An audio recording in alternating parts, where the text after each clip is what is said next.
Hi guys. Tonight we step quietly into a place where the wind never seems to rest. You can hear it already, can't you? A long sigh through pine trees, a low creak against rough wooden walls, a ghostly hum that seeps into your bones. You're standing outside a log cabin on the American frontier, probably somewhere in the early 1800s. It's deep winter, the kind that burns your lungs and freezes your eyelashes when you breathe. You open the door, and a wave of smoky warmth spills out. Inside, a family huddles by the fire, their faces glowing like small suns against the shadows. You realize how fragile this little box of wood and heat truly is. One wrong gust, one bad frost, and they might not wake in the morning. You probably wouldn't survive this night yourself, not without a miracle or a mountain of blankets. So, before you get comfortable, take a moment to like the video and subscribe, but only if you genuinely enjoy what I do here. And tell me in the comments where you're listening from and what time it is for you right now. I love seeing that little constellation of places we all come from. Now, dim the lights and let the night take over. You trudge through the snow toward that cabin door again, the ground crunching beneath your boots. The air feels sharp, almost alive. In the distance, a wolf howls, and the echo rolls over the hills like slow thunder. You imagine what it was like for early pioneers who came here with wagons and faith, but very little else. No central heating, no insulation, no electric lights humming quietly in the background. Just wood, sweat, and the will to make it until spring. The cabin itself is small, barely 12 feet across. The walls are built from rough-hewn logs, notched and stacked, sealed with a strange mixture of mud, clay, moss, and hope. The fire flickers inside, throwing uneven shadows that dance across the rough timber. You step closer and can almost feel the warmth pulling you forward. Someone inside is stirring a pot, and the smell of cornmeal mush mixes with wood smoke and damp wool. Every surface tells a story. The table is scarred and hand-carved, the chairs uneven, the air tastes faintly of ash. Outside, frost glitters on the window panes like silver lace. You think of your own bed back home, soft, clean sheets, the low hum of the heater, a cup of tea waiting by the bedside, and you realize how absurdly luxurious it all is. These people slept through nights that would kill most of us within hours. The mainstream historical fact is this. Many early pioneers built single-room log cabins that measured barely more than a few steps in any direction. Families often included several children, sometimes even hired hands or visiting neighbors, all sleeping in the same room. The fire had to be kept alive through the night, or frost would creep in and cling to their blankets. In some parts of the Appalachian frontier, temperatures dropped low enough to freeze ink in the inkwells and milk in the pails beside the bed. You pause to listen to the small sounds inside the cabin, the popping of sap in the firewood, the sigh of logs as they settle in their place, the quiet breathing of someone already asleep in the corner. The pioneers didn't think much about comfort. Survival was comfort enough. They measured warmth by whether your fingers could move in the morning. A quirky little fact slips in here too. Some settlers, short on iron pots or proper chimneys, used a hollowed-out log as a fire basin inside the cabin. They filled it with glowing coals and covered it with sand to radiate heat slowly through the night. Others used heated stones wrapped in cloth to tuck at their feet, a kind of rustic hot water bottle. A few even burned dried animal dung when wood was scarce. It didn't smell wonderful, but the warmth was real. You can feel the texture of their struggle just by picturing it. Imagine lying under a pile of coarse wool blankets, hearing the creak of the roof under snow, and the distant cracking of trees as the cold tightens them. The darkness is total, except for that orange heartbeat of firelight on the wall. You shift under your covers, maybe with someone's cold feet pressed against yours for warmth. You breathe through your nose because your mouth is too dry from the smoke, and yet, somehow, you sleep. Historians still argue whether life in these cabins was as bleak as diaries make it sound.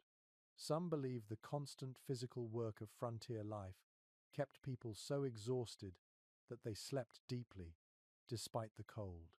Others suggest many never truly rested, that winter nights were long battles against frostbite and fear. The truth probably lies somewhere between the two, hardship and adaptation, side by side, like the logs in those walls. Your eyes drift across the room. The fire flares once, showing the shapes of tools hanging on the wall: an axe, a musket, a handmade broom. Everything has a purpose. Nothing is ornamental. A single candle burns on the table, its light trembling in the draught from the door. A dog curled near the hearth opens one lazy eye as you move. You can almost feel the warmth on your own skin, faint but precious, as if borrowed from centuries past. Outside, the world keeps freezing. Snow gathers on the roof, icicles form on the eaves, and the wind keeps hunting for a way in. But inside, humanity persists. A child stirs in her sleep. The father pokes at the fire with a stick, muttering softly. The mother sighs, pulling the quilt higher over their bodies. In this tiny wooden shell in the endless cold, they've created a fragile island of heat, light, and life. That, more than anything, is what survival looked like. You close your eyes for a moment and listen to that silence between the crackles. The cabin breathes like a living creature, expanding and settling, the wood whispering under its own tension. The wind outside howls again, but this time it sounds far away. You can almost believe the walls are strong enough to hold it back. That's how the pioneers began every winter night, by building a fortress of warmth one ember at a time, hoping it would last till dawn. You wake before sunrise, and the world is silent except for the slow, steady drip of melting frost near the hearth. The cabin smells like smoke, damp wood, and faint animal musk. Your breath curls in front of your face like mist. For a moment you think you are outside, until you realize that even inside these log walls, the cold still finds its way in. You pull the blanket tighter and glance around the room. Everyone else is still asleep, cocooned beneath layers of wool and patched linen. The fire has burned down to embers, glowing like buried rubies. You move quietly, careful not to wake the baby in the corner. This is what the pioneers called morning, but to you, it feels like the middle of the night. Outside, a pale light leaks through the cracks. You decide to step out for firewood, and the shock of cold air hits you like a blow. The world is white and brittle. Your boots crunch into snow that squeaks with each step. The log cabin looks both sturdy and fragile, its seams packed with frozen mud and straw. The roof is thick with snow, the smoke hole still faintly steaming. This is survival architecture, nothing more.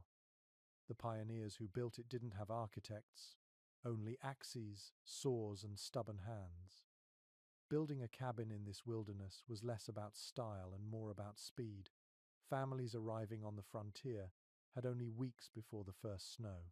They found trees thick enough to fell, stripped the bark, and started stacking. Each log was notched at the corners, fitted together like puzzle pieces.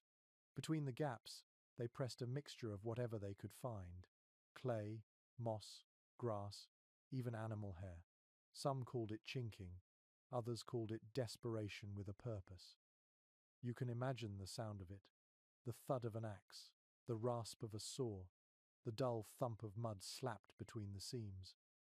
The mainstream historical fact here is that early American settlers, especially in regions like Pennsylvania, Kentucky, and the Ohio Valley, built their cabins following methods borrowed from Scandinavian and German immigrants.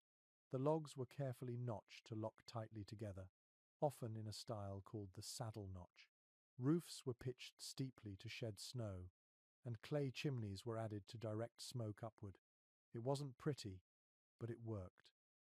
For most, the cabin was meant to last just long enough to claim the land and survive the first few brutal winters. You glance back toward the door. Inside, a faint orange light flickers as someone adds new wood to the fire. You hear the baby stir, the muffled sound of a mother's lullaby, the creak of the wooden bed frame. These cabins were alive with noise, even when silent. The logs expanded and contracted with temperature changes, making soft groans in the night. Mice scurried between floorboards. The wind moaned in the chimney like a restless ghost. If peace ever existed here, it was a rough-edged peace. A quirky little detail often lost in the textbooks is that many pioneers reused wagon canvas or old sails as roof linings inside their cabins. These fabrics helped keep the dust from falling through the roof cracks and gave a slightly softer look to the ceiling. Some even painted them with lard or oil to repel drips when the snow melted. It was an early form of insulation, equal parts practicality and ingenuity. You picture yourself helping to build this place. Your hands are cracked, your nails caked with resin, your face raw from the wind. Each log weighs more than you do, and you haul them with nothing but a rope and stubborn will. The sound of chopping echoes through the frozen forest. When night falls, the muscles in your back feel like stone, and your reward is to sleep in a half-finished hut that smells like sap and smoke. But when the first blizzard hits and your walls hold firm, it feels like a small victory against the universe. Historians still argue whether these cabins were symbols of freedom or of desperation. Some romanticize them as monuments to rugged self-reliance, while others see them as prisons of isolation and poverty. In truth, they were both. They kept people alive, but they also trapped them inside endless winter nights where loneliness was louder than the wind. Back inside, you warm your hands near the fire. The wood pops and sparks jump upward like tiny fireflies. You can feel the heat prickling your skin, thawing the ache in your fingers. The walls shimmer with light. A man in rough homespun clothes sits on a stool, mending a boot. His wife pours cornmeal into a pot, stirring slowly. The air hums with quiet purpose. The cabin, despite its roughness, feels like a world of its own, small but complete. You start to notice how carefully everything is placed. The hearth is always on the side that catches the morning sunday. The sleeping area sits opposite, away from drafts. Even the single window, often made from greased paper instead of glass, is angled to let in just enough light without leaking too much heat. These details weren't luxuries, they were lifelines. Outside again, you watch the smoke drift upward in a lazy spiral. It smells of pine and oak, of something burning clean. You can almost imagine the invisible warmth spreading out into the frozen air, a fragile bubble against the cold. A blue jay cries from a nearby branch, its feathers puffed up against the chill. The landscape stretches out endless and empty, the horizon a blur of grey trees and snowfields. Somewhere, far beyond sight, another family is doing the same thing, tending their fire, patching their roof, building a small human pocket against a world that doesn't care whether they make it or not. You step back inside and close the door. The latch clicks softly, sealing out the wind for now. The warmth greets you like a living thing, and you sit close to the fire until your skin tingles. You can almost forget, for a few heartbeats, how easily the cold could take it all away. That is how early American pioneers built their shelters. They stacked trees and courage into something that could defy winter itself. Every log was a line of defense, every crack a battle fought with mud and prayer. The cabin was never just a house, it was a statement. We belong here, even if the wilderness disagrees. You wake to the sound of the wind brushing softly against the cabin walls. It is not a howl tonight, more like a long whisper slipping through the forest. The room still holds the faint warmth from the fire, though the edges of the window panes sparkle with frost. You sit up and feel the rough wool blanket scratch against your skin. The cabin breathes quietly, wood creaking and sighing as if it were a tired animal. Outside, dawn begins to stretch pale blue light over the snow. Inside, one thing matters more than anything else: the hearth. The fireplace is the heart of the frontier home. Without it, no one could last through a single winter night. Every motion of daily life circles around it. You imagine kneeling on the packed dirt floor, coaxing a weak flame back to life with a twist of dry bark. The smoke rises slowly at first, curling through the chimney made of sticks and clay. When it finally catches, the small fire crackles with a sigh of relief, filling the room with that sharp, earthy scent of burning pine. In that moment, you can feel the difference between life and death measured in inches of flame. According to period records, most settlers built their chimneys from mud and wattle before they could afford brick. These early chimneys were often lined with stones or sticks smeared with clay. If the mixture cracked or froze, sparks could slip through and set the roof ablaze. Still, the fireplace served as kitchen, furnace, and furnace of courage all at once. Some pioneers even kept their newborns in wooden boxes near the hearth during harsh nights, so the heat could reach them first. One curious detail from frontier households was the way they banked fires at night. Instead of letting the flames die out, families covered the embers with ashes, trapping enough heat to restart the fire at dawn without striking new flint. Children were often warned never to disturb those grey mounds, as a single puff of breath could ruin the entire night's warmth. Others took pride in claiming their hearths never truly went cold all winter long, a kind of quiet competition between neighbours who understood what endurance really meant. You crouch closer to the fire, feeling the uneven heat on your face. Sparks leap and settle like golden snow. The kettle hums gently on the hook, a soft lullaby of boiling water. The smell of corn mush fills the air, faintly sweet and comforting. You can imagine the family gathering here, rubbing their hands, sipping hot cider, letting the warmth soak into their bones after a day of cutting wood or hauling water through the snow. The light flickers over their faces, making them look older, wiser, and endlessly tired. Researchers continue to question how effective these open hearths really were at heating an entire cabin. Some claim that most of the heat escaped straight up the chimney, leaving only a few feet of true warmth near the fire. Others point out that the radiant heat, combined with the small size of the room and the thick log walls, could make the space surprisingly cozy. Perhaps it depended on the skill of the builder or the luck of the weather. No two cabins were ever quite the same. You sit back and let the warmth settle over you.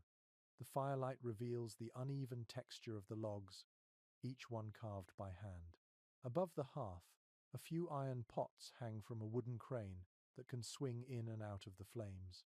The stones at the base are blackened with years of smoke, but they hold their heat long after the fire dies down. On the mantel sits a row of simple treasures: a clay pipe, a tin mug, a cracked Bible, a sprig of dried herbs tied with twine. These were not decorations. They were talismans against the cold, small reminders that people could still hold beauty in a place ruled by frost. Outside, the world stays frozen, but inside, you hear life unfold in soft rhythms. Someone hums a hymn while brushing ashes from the hearth. A child stirs the pot, scraping the bottom for browned bits. The dog shakes itself awake and pads over to the door. Every movement revolves around this glowing center. The fireplace isn't only warmth, it's community, rhythm, and reassurance that morning has arrived again. One surviving journal from an Ohio settler describes how neighbors could identify each household at night by the shape of its chimney smoke. Each plume rose differently depending on the kind of wood burned and how the hearth was built. On clear nights, the hills shimmered with faint trails of smoke drifting into the stars, like lanterns for the lonely. You imagine standing outside your own cabin, breath steaming, looking across the valley at those thin grey ribbons. Every one of them meant another family alive, another fire still breathing in the dark. There's a beauty in that image that still lingers centuries later. The crackle of flame, the scent of charred pine, the golden shimmer against rough-hewn wood.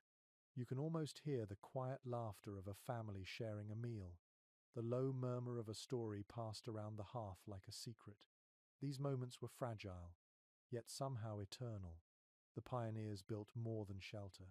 They built a circle of light in a sea of winter. And when they finally drifted off to sleep beside that flickering glow, they knew it might be the only warmth the world would ever offer them.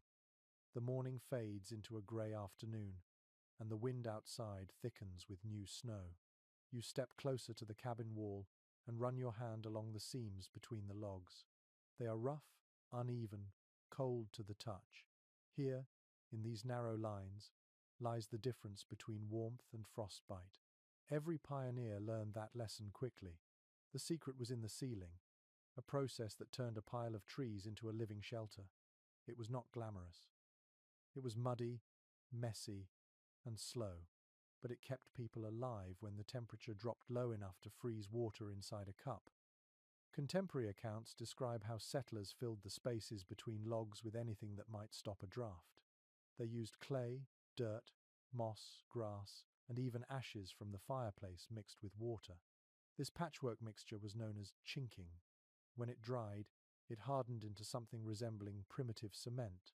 Over that, they stuffed a second layer of softer material called daubing to help keep the cracks flexible. The process had to be repeated every year as the wood shifted with heat and cold. You imagine a family crouched outside, bare hands red from the chill, packing handfuls of sticky mud into the seams while the wind threatened to undo it all. One forgotten custom involved using animal hair or even horse manure to strengthen the clay. It sounds unpleasant, but it worked. The fibers acted like binding threads, keeping the mixture from crumbling when the logs expanded. Some settlers even mixed crushed seashells or wood ash for extra durability. The smell lingered for days, but the result was a cabin that could stand against a blizzard. You can almost hear the squelch of the mixture as they pressed it into place, the faint rhythm of survival echoing in every motion. The texture of the cabin changes as you notice the small details.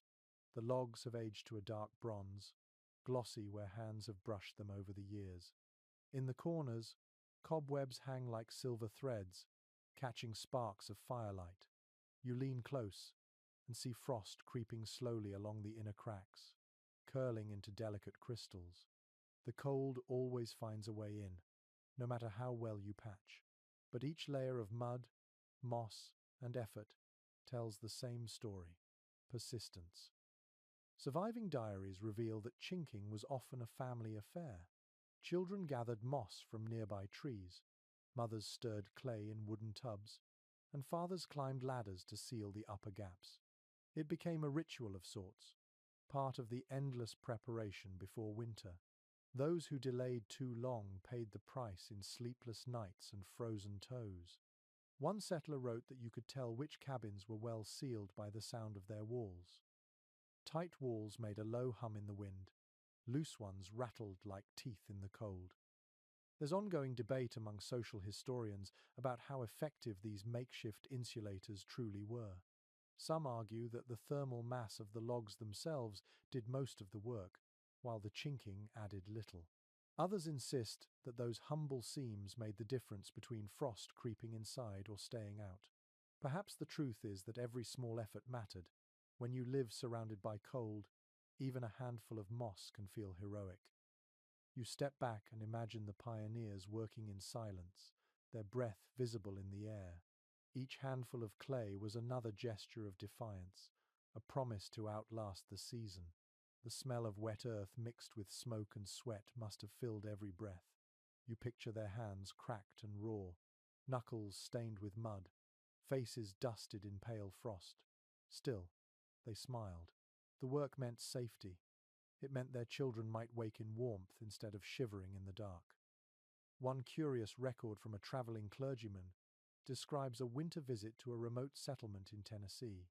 He wrote that the cabins appeared mud-blooded, like beasts of earth, yet full of warmth and light within. He marveled at how something so crude could glow so softly at night. That strange beauty still lingers in your mind, a structure that looked half-born from the ground, breathing smoke into a pale winter sky, its walls patched with mud and faith. Inside, the family finishes their daily chores. The mother wipes the walls near the hearth with a damp cloth to keep soot from settling too thick. The father tests the corners, pressing his fingers against the seams to check for drafts. A faint whistle from one side tells him where the next patch will go. They move together like dancers who know the steps by heart, rehearsing the same motions their parents once did. You can almost feel the rhythm in their lives, every action designed around warmth. The wind rises again, brushing the cabin like a restless hand. Snowflakes slide through the air, whispering against the window. The walls creak but hold firm. You take a deep breath and catch the scent of wet earth mixed with smoke. It is the smell of protection, of effort turned into safety. The cold may be endless, but for now the fire burns and the walls stand. You close your eyes and listen to the crackle inside and the wind outside, two ancient sounds locked in a quiet struggle. The pioneers learned to live between them, holding on to warmth one handful of clay at a time. The night deepens, and the snow outside falls heavier now, each flake a soft whisper against the roof. You sit beside the fire, staring at the rough outline of a bed in the corner. It is simple, almost primitive. 4 posts, a frame of planks, and a sagging lattice of rope or rawhide strips. On top lies a thin mattress that looks more like a sack than anything familiar. Yet this, for the pioneers, was the height of comfort after a day of work in the freezing wild. You move closer and touch the surface. It rustles faintly, and a faint earthy smell rises into the air. According to surviving household inventories, most early settlers made their own beds from whatever they could gather nearby. The base layer was straw, hay, or dried leaves stuffed into a rough linen or ticking case. Families who could afford better added feathers plucked from geese, though even that luxury required months of collecting.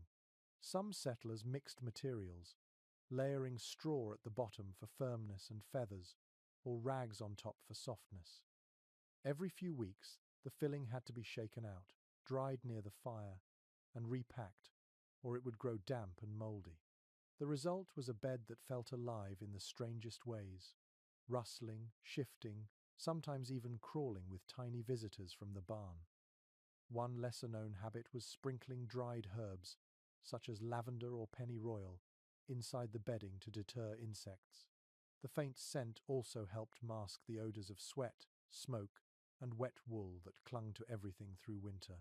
Some women stitched small pouches of herbs into the seams of the mattress to keep away mice. Others hung sachets near the headboard, a kind of homemade perfume for nights when the wind smelled of frozen earth. The light from the fire flickers across the bedding. You imagine lying there after a day of hauling water or chopping logs. Your body sinks into the straw, the rough linen scratching lightly against your skin. The air smells of smoke and sweat, but also something pure, something earned. You close your eyes, and the faint creak of the bed frame joins the sound of the wind outside. Comfort, in this world, means not being cold enough to ache. One well-documented practice of the era involved trundle beds, low frames on wheels that could slide under the main bed during the day. Children slept there, often side by side, wrapped in old quilts made from worn-out clothes. At night, the trundle would be pulled out and placed close to the hearth so the little ones could catch the fading warmth from the fire. Parents kept their own bed nearest the wall, a position thought to block drafts. Guests, when they came, slept wherever there was floor space. Privacy was a luxury no one expected. Some experts suggest that the physical exhaustion of frontier life allowed people to sleep deeply despite the discomfort. Others believe that sleep came in fragments, short bursts interrupted by chores or the need to feed the fire. Whatever the truth, diaries reveal that families often rose several times a night to adjust blankets, stir embers, or calm children frightened by the groans of ice shifting on the roof. Rest was not a peaceful escape, but a negotiation with the cold. One curious story tells of a pioneer couple in Vermont who filled their mattress with dried corn husks when hay ran out. The sound, according to their granddaughter's memory, was like sleeping inside a bag of music. Every movement made the husks crackle softly, a kind of lullaby in the dark. When spring came, they burned the old filling and replaced it with fresh straw. Nothing in the cabin was wasted, not even the bedding. You run your hand over the patchwork quilt lying on top of the mattress. The colors have faded, but you can still see the pattern. Bits of old shirts, pieces of baby clothes, a square from a worn apron. Each scrap carries a memory, sewn together into warmth. Women often made quilts in groups, trading fabric and stories, turning hardship into art. The stitches are small and precise, the kind made by hands used to patience. The quilt is both practical and deeply human, a comfort born from connection. Inside the cabin, the light grows softer as the fire settles into coals. The family begins to prepare for sleep. The father banks the embers, pushing ash over the glowing heart of the fire. The mother shakes out the blanket, the sound a gentle rhythm in the quiet. The children whisper and giggle, their voices small and sleepy. The dog circles once and curls beside the hearth, sighing contentedly. Everything slows, even the air itself, as if the cabin has exhaled after a long day. You lie down now, feeling the uneven surface of the straw mattress beneath you. It is not soft, but it holds your shape in a way that feels honest. You pull the quilt up to your chin and breathe in its faint scent of smoke and herbs. Outside, the snow continues to fall, thick and silent. The fire gives one last pop, and the shadows dance across the ceiling. In this tiny wooden room, surrounded by the heartbeat of wind and the pulse of flame, sleep comes not as luxury but as survival. You can almost hear the past whisper to you, reminding you that warmth was once the rarest treasure of all. The cabin is dark except for the faint orange glow breathing from the hearth. The air is cool but not freezing, and the quiet feels heavy, almost sacred. You can hear the slow breathing of the people around you. The bed creaks softly as someone shifts beneath the quilts. You realize how close everyone sleeps here. There are no separate rooms, no hallways, no privacy, just warmth shared in the simplest way, through bodies, through breath, through presence. On the frontier, sleeping close was not a choice of affection. It was a matter of staying alive until morning. Contemporary letters from settlers describe nights where entire families, sometimes with guests or neighbors, crowded together beneath a pile of blankets. A large bed might hold the parents and youngest children, while older ones curled at their feet. Visitors were often invited to share the same space, a gesture of hospitality that modern minds might find awkward. Yet in a room where frost crept across the walls, everybody became part of the heating system. To share warmth was to share survival. One forgotten detail comes from a diary kept by a widow in upstate New York around 1811. She wrote that during the coldest months she let her chickens roost on a beam near the hearth. Their warmth, she claimed, made the mornings bearable. Some pioneers even allowed small livestock to shelter inside overnight, the animals forming a barrier of living heat between the humans and the cold. The smell must have been thick, but so was the gratitude. You pull your own blanket tighter, just imagining it. The air inside the cabin holds layers of scent, smoke, sweat, damp wool, faint traces of tallow from the candles. The floorboards creak under shifting feet. Someone coughs softly in the corner. A child mutters in sleep. The sound is strangely comforting, like rain against a window. You can feel the shared heartbeat of this small human group, every breath clouding faintly in the cold air. According to journals from settlers who crossed the Appalachians, winter nights often blurred the lines between family and community. When travelers knocked at the door after dark, they were almost always invited in, no matter how little space remained. Turning someone away into the snow was nearly unthinkable. Beds were rearranged, straw was spread on the floor, and everyone found a place to rest. The warmth of the group became its own kind of safety net, a fragile web of shared humanity stretched thin across the wilderness. Some experts suggest that this habit of communal sleeping built a deep sense of trust among frontier families. Others point out that it caused tension, as privacy vanished and exhaustion magnified small irritations. The truth likely rested somewhere in between. Nights inside the cabin were both intimate and claustrophobic, filled with the small sounds of bodies shifting in the dark. A sneeze, a snore, a whispered prayer. Yet beneath it all, a strange peace lingered, the peace of people who had no one but each other. One curious account tells of travelers snowed in for weeks with a family they had never met before. They shared the same straw bedding, ate from the same pot, and took turns tending the fire. When spring finally came, they described the experience not as hardship but as the longest sleepover heaven ever allowed. It seems warmth could make even strangers feel like kin. You picture the moment before everyone settles fully into rest. The fire is low, casting long, slow-moving shadows across the logs. The father adjusts the quilt at the edges of the bed to keep the cold from creeping in. The mother hums a tune, a soft melody that mingles with the crackle of the fire. The children are already half asleep, their faces slack and peaceful in the dim light. The air hums with quiet life, and even the draft near the door seems to pause, as if unwilling to break the spell. Researchers continue to debate whether this constant togetherness fostered stronger family bonds or made emotional distance inevitable. Some believe that sharing space so closely nurtured empathy and tenderness, while others suggest that people learned to build invisible walls in their minds to cope with the lack of solitude.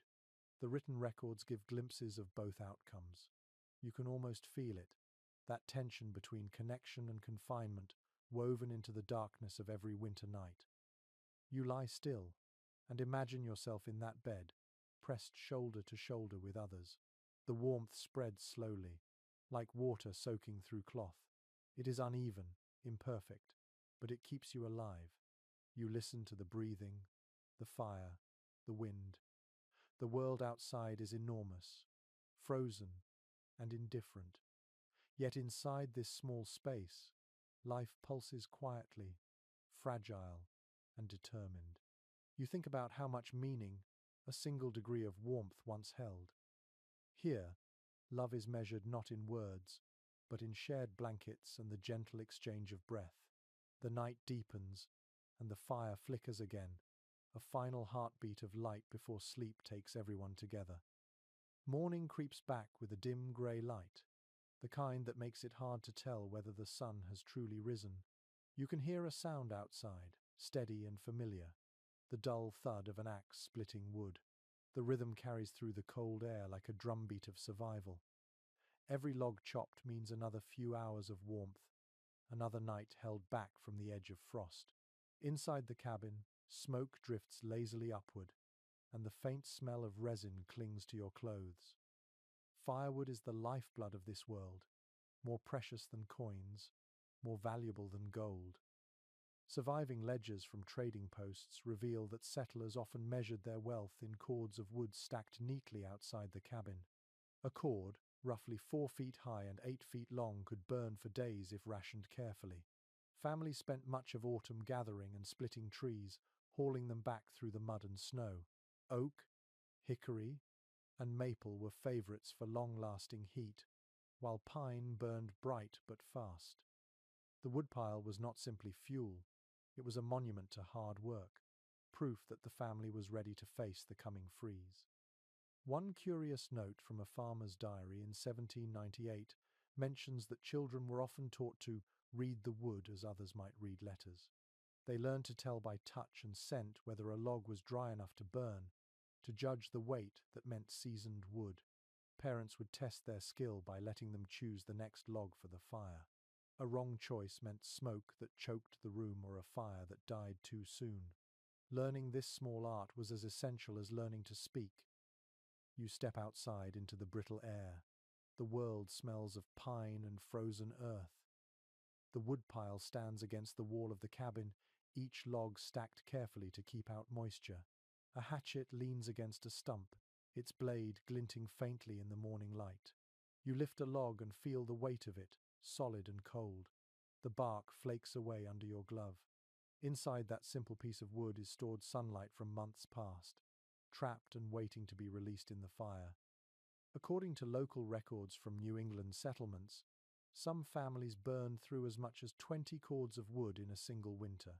Gathering that much required entire weeks of cutting, hauling, and drying. The work began long before the first frost, usually in late summer, when the men would venture deep into the forest. They chopped fallen trees, dragged them home by mule or sled, and split them into manageable pieces. The noise of axes echoed for miles, a sound of civilization claiming a foothold against wilderness. There is an old saying from those times: a man warms himself twice with firewood, once when he cuts it and once when he burns it. You can feel the truth in that. Each swing of the axe is a spark of defiance against the cold. Your muscles burn, your breath steams, and the wood splits with a satisfying crack. Even in exhaustion, there is pride. The pile grows higher, and you can almost feel the coming winter bow its head in respect. One forgotten trick among the pioneers was stacking green wood at the bottom of the pile, then topping it with seasoned logs to protect it from rain. Some even covered their stacks with slabs of bark or old canvas from wagon covers. They understood that wet wood was worse than useless. It smoked, hissed, and filled the cabin with fumes. A good woodpile was like a pantry of heat, built with precision and care. Some historians suggest that the constant labor of chopping wood shaped the rhythm of frontier life itself. Days were measured not by hours, but by how many logs one could split before sundown. Others argue that it fostered a deep respect for nature, teaching settlers that even the trees they cut deserved gratitude. Letters from the time often include blessings spoken over a fallen oak, as if thanking it for the warmth it would someday give. You carry an armful of wood back into the cabin. The warmth inside feels richer now that you've faced the cold again. You kneel and feed the fire, laying each piece carefully so it catches without smoke. The flame responds instantly, a sudden flare of gold and red licking the blackened stones. The sound is comforting, a soft crackle that fills the silence. The room brightens, and faces begin to stir in the dim light. A mother stretches near the hearth, a child rubs sleep from her eyes, and the day begins again. One traveler's account from 1817 describes visiting a cabin in the Kentucky wilderness and being struck by the neatness of the stacked wood inside. Each log was placed as if for show, he wrote, and yet everyone had a destiny in the fire. You understand what he meant. Every piece of wood represents hours of labor, hope, and planning. Each one has its turn in the flames, a moment to give its energy back to the world. As the fire burns brighter, you feel the cold retreat from the corners of the room. The frost on the window melts into beads that slide down the glass. The smell of sap mixes with smoke, sharp but sweet. You realize that for the pioneers, warmth was never taken for granted. It had to be earned daily, cut from the forest with hands that never rested. You watch the flames dance and think about the trees that once stood tall outside, now living their second life as light and heat. The fire hums softly, and you lean closer, letting the warmth kiss your face. The day stretches ahead, long and cold, but the woodpile is high, and for now, that is enough. Evening comes quietly, slipping through the trees with a faint shimmer of frost. The air outside turns blue with twilight, and the first thin thread of smoke curls upward from the cabin chimney. Inside, the fire glows steadily, its light soft and golden on the rough-hewn walls. The day's work is done, and now comes the careful ritual that will decide how warm the night will be. You can almost feel the shift in mood as the family settles into their nightly rhythm. Each movement has a purpose, every gesture practiced through long winters. According to the journals of frontier women, preparing for the night was nearly as important as preparing for the day. Before sleeping, the fire had to be banked. The mother or eldest child would take a long iron poker and push the glowing coals into a pile at the hearth's heart. Then, using a small shovel, they covered it with ashes to hold in the heat. The coals would smoulder through the night, hidden but alive, waiting to be stirred back to flame at dawn. In a world without matches, losing the fire meant more than inconvenience. It meant starting from nothing in the morning, cold. One curious domestic detail comes from a Pennsylvania farm journal that describes a family prayer said after banking the fire. Each night, they whispered, "Sleep, Ember, sleep, wake with us again." The phrase became so familiar that children sometimes mumbled it in their sleep, a charm against frost and darkness. You can imagine the soft glow on their faces as they whispered, their shadows long against the cabin wall. The rest of the evening unfolds with quiet simplicity. The father checks the door latch, making sure no wind can sneak through. The mother folds a quilt and places it by the hearth in case of emergency. The oldest son brings in a last armload of wood, just enough to spark the morning fire if the coals fail. The dog curls tighter beside the wall, his fur glinting orange in the firelight. Outside, the wind sighs softly against the logs, testing their strength, searching for a way in. Surviving diaries show that nightly routines like this were deeply ingrained in frontier families. The repetition brought comfort. Even when the world outside was harsh, these small acts made the cold predictable, almost manageable. A few settlers even marked their hearths with chalk lines, tiny protective symbols meant to keep away bad luck or wandering spirits. No one quite agreed where the superstition began, but many swore it worked. Perhaps belief itself was another kind of warmth. Some scholars argue that these rituals reflected an almost sacred relationship with the fire. Others view them as pure practicality, stripped of symbolism. Yet reading the accounts, it is hard not to sense reverence. Fire was more than a tool, it was a companion. Families spoke to it, tended it, trusted it. Losing it felt like losing a member of the household. When sparks leapt unexpectedly, or the smoke shifted in a strange way, people took it as a sign. The frontier blurred the line between survival and spirituality. One letter from a young woman in 1803 describes her favorite sound in winter, the soft hiss of the hearth when wet wood met glowing coals. She called it the cabin's sigh. It meant the day's labor was done and rest was near. The fire, in her words, was the only star we owned indoors. You picture that image, the orange light flickering across her tired face as she wrote by its glow, her fingers stained with ash. Inside the cabin, the family finishes their preparations. The mother lifts a small pot from the hearth and pours its warm contents into wooden mugs. The smell of cider and cinnamon fills the room. The children sip slowly, their eyelids heavy. The father leans back in his chair, boots off, eyes half closed. The flames sway in gentle rhythm, reflecting in the shiny metal of the kettle and the brass buttons of his coat. Every sound is amplified. The slow crackle of sap, the faint scrape of the wind against the roof, the whisper of breath from sleeping mouths. A lesser-known frontier custom involved setting a candle stub in a tin holder near the fire, its small light meant to guide dreams home. It was believed that those who drifted too far in sleep might lose their way and wake disoriented or ill.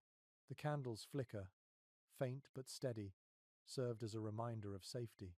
Whether anyone truly believed it or not, the soft light probably soothed more fears than they cared to admit. You move closer to the hearth and feel the pulse of warmth against your hands. The ash glows faintly, pink and gold, shifting like the heartbeat of the cabin itself. Outside, the forest sighs under the weight of snow.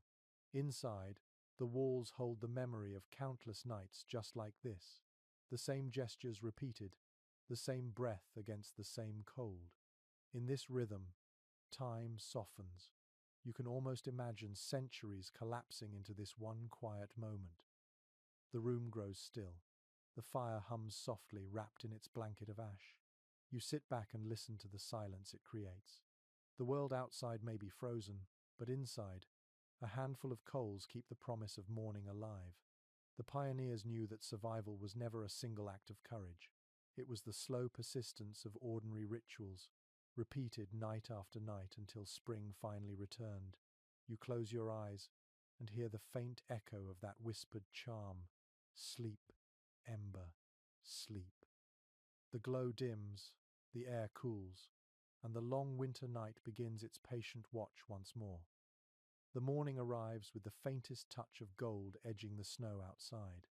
The air inside the cabin tastes of ash and warmth, a reminder that the fire survived the night. You sit up, shivering slightly, and glance toward the hearth. The ashes stir faintly, breathing like a sleeping animal. The father crouches there, his face calm and focused. With a practiced hand, he pokes the grey mound, exposing a few glowing coals beneath. A wisp of smoke rises. He adds a splinter of pine, then another, until the fire catches and a slow, lazy flame begins to lick at the new wood. That soft crackle feels like morning music. The smell of heat and smoke fills the cabin once more, blending with the scent of something sweet bubbling in a pot. Today, the family has a small treat, warm ale flavored with molasses and nutmeg. It is a thick, brown drink that clings to the lips and glows in the belly. You lift the cup to your face and inhale its sweetness. On mornings like this, ale replaces water, which would freeze solid before noon. Few people on the frontier trusted cold water in winter anyway. Too often it carried sickness, while ale, boiled and brewed, was safer and far more comforting. According to household notes from taverns and inns of the time, most settlers brewed their own low-strength ale or cider. It was not the strong drink of European pubs, but a mild, cloudy beverage that even children could sip. The brewing helped preserve fruit and grain, and the act of heating it before drinking made it feel like a small ceremony. In a land where warmth meant survival, every swallow was a reminder of life's fragile pleasures. One forgotten winter recipe found in a New Hampshire almanac describes a mixture of ale, beaten eggs, and sugar warmed by the fire. They called it flip. A red-hot iron was plunged into the mug to froth it instantly, filling the air with a sweet, smoky scent. The writer noted that it could raise a man's spirit even when the frost nips his beard. You imagine the hiss of the iron, the sudden burst of steam, the laughter that must have followed as people took their first hot sip. The warmth spreads slowly through your chest as you drink. Outside, the light grows brighter, reflecting off the snow so fiercely it makes the window glow. You can almost feel the contrast, that delicate balance between freezing world and heated hearth. On the frontier, warmth was not just physical, it was a way of reclaiming joy. Even the smallest comfort, a cup of ale or a spoonful of stew, became an act of quiet celebration. According to one traveller's diary from 1802, hospitality on the frontier was measured by the fire and the drink offered at dawn. A cold cabin was a lonely soul, he wrote, but a warm one greeted you with bread and a mug that smoked like heaven. It was a point of pride to share warmth with others, even if it meant less wood or drink for yourself. Those who refused were whispered about as cursed with miserliness, a trait believed to invite bad luck in the harsh seasons. Some cultural historians believe that this generosity stemmed from necessity. A family could survive a cold night alone, but not an entire winter without help from neighbors. Others see it as an inherited instinct from Europe, where communal fires once burned in village squares. Either way, the warmth of the hearth became more than heat. It was a symbol of community. To sit by someone's fire was to be accepted into their world.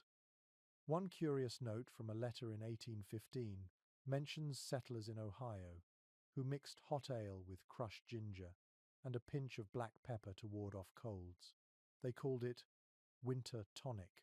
Doctors at the time doubted its medical value, but families swore it kept frostbite and fevers at bay. You can imagine a grandmother insisting her children take a sip before heading out into the snow, her voice firm but kind. The fire crackles brighter now, and the cabin fills with a faint golden haze. The children laugh softly as they dip pieces of hard bread into the warm ale, their fingers red from the cold. The mother hums while stirring a pot of porridge. Even the dog perks up, nose twitching at the smell. Outside, the snow begins to fall again, thick and silent. Inside, the world glows. A few researchers have suggested that the daily ritual of tending fire and warming drink may have given frontier families a psychological anchor. The repetition offered comfort, something predictable in an unpredictable land. You can feel that truth now, in the steady rhythm of breath, in the pulse of flame reflected in every shiny surface. It feels like time itself slows to match the flicker of light. You finish your cup, the heat lingering in your throat. The cabin hums with life, every corner touched by warmth. For a moment, the cold outside feels like another world entirely. You can almost forget how fragile this balance is, how quickly a storm or a missing log could change everything. But for now, the fire burns. The air smells of sweet malt and smoke, and the taste of survival feels almost pleasant. You sit back, feeling your body relax, the warmth deep in your chest, and realize that in this frozen wilderness, comfort is not luxury. It is an act of courage repeated every morning, one ember and one sip at a time. The fire hums softly in the hearth, and the cabin air feels thick with the scent of wood smoke and warmth. Outside, the snow lies silent and perfect, muffling the forest into stillness. Inside, the peace is interrupted by a sound every parent of the frontier knew too well, the cry of a child in the middle of the night. It begins as a small whimper, then rises into a soft wail that slices through the quiet like a bell. You open your eyes in the half-light, heart thudding, and watch the mother rise from the bed with practiced calm. She wraps her shawl tighter and moves to the cradle by the hearth. Contemporary accounts describe this moment as the hardest test of winter life. Babies did not understand the cold, only the discomfort. Many slept beside their mothers, tucked beneath heavy quilts for warmth. Others were placed in wooden cradles near the fire, wrapped in layers of wool and linen. The danger was constant. Too far from the heat, and the child might freeze. Too close, and the blanket could catch fire. Every parent learned to measure distance in inches, adjusting through long nights with half-closed eyes and frozen fingers. One lesser-known detail from letters written by pioneer women mentions that many mothers warmed small stones by the fire and wrapped them in cloth to place at the foot of a cradle. The heat would last for hours, keeping the baby's body warm even when the embers dimmed. A few women used baked potatoes or bricks for the same purpose, calling them sleep rocks. The trick required timing and instinct, balancing warmth against risk. You imagine the mother's hands testing the temperature carefully before setting one beside her child. The baby's cry softens as she whispers a lullaby, a tune older than this wilderness. The sound blends with the crackle of fire and the sighing wind outside. The melody has no words, just a rhythm that feels like breathing. You can almost hear the exhaustion in her voice and the tenderness that keeps her awake night after night. In that moment, the cabin is a cocoon of love and endurance, wrapped in flickering light and shadow. Records from early settlements show that infant mortality in frontier winters was heartbreakingly high. Cold was often the unseen enemy, slipping into cradles through cracks in the walls. Parents fought back with everything they had: layers of blankets, hot stones, even the warmth of their own bodies. Some mothers slept sitting up, holding their infants against their chests beneath shawls, using their own heat as a living blanket. The cost was exhaustion, but the reward was survival. A curious note found in a New York midwife's journal tells of a custom called night breath. Mothers would cup their hands and breathe warm air over their babies' faces before laying them down, believing that it gave the child a memory of heat that helped them rest. Modern science might scoff, but when you live surrounded by frost, every ritual matters.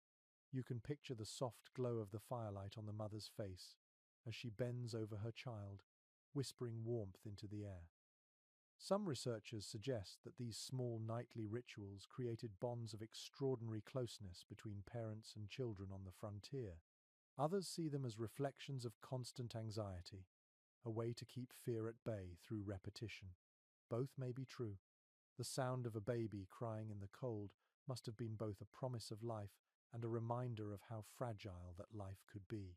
Each night, families fought a quiet battle against the elements, one heartbeat at a time. The father stirs in his sleep but does not rise. His days are spent cutting wood, hunting, mending tools, and tending animals. His hands are raw, his face windburned, his body sore. The mother's work never ends either. By day she cooks, sews, and gathers, and by night she keeps the fire alive and the children warm. You can feel the quiet heroism of these moments, the endless endurance hidden beneath the ordinary. A surviving diary from 1812 describes one such night. The writer, a teenage girl, tells of her baby brother crying until their mother lifted him into bed beside her. He slept in her arm, his head near her heart, she wrote. By morning, the frost was on the wall, but he smiled in his sleep. You can see that image so clearly, the warmth of skin against skin, the glow of firelight across a sleeping face, and the cold world held back for one more night. The baby in the cabin finally drifts back to sleep. The mother rocks the cradle gently, her eyes half closed. The fire flickers low, painting her shadow across the wall. You listen to the sounds, the small sigh of the child, the slow breathing of the others, the faint whisper of snow sliding off the roof outside. The room smells of life, of wool and wood and milk, of humanity surviving in the simplest, most beautiful way. You lie back down and pull the blanket up, feeling a strange peace settle over you. In this place, every cry answered, every ember tended, is an act of defiance against the wilderness. The pioneers did not conquer the cold through strength alone. They met it with tenderness, with patience, with hands that refused to stop giving warmth.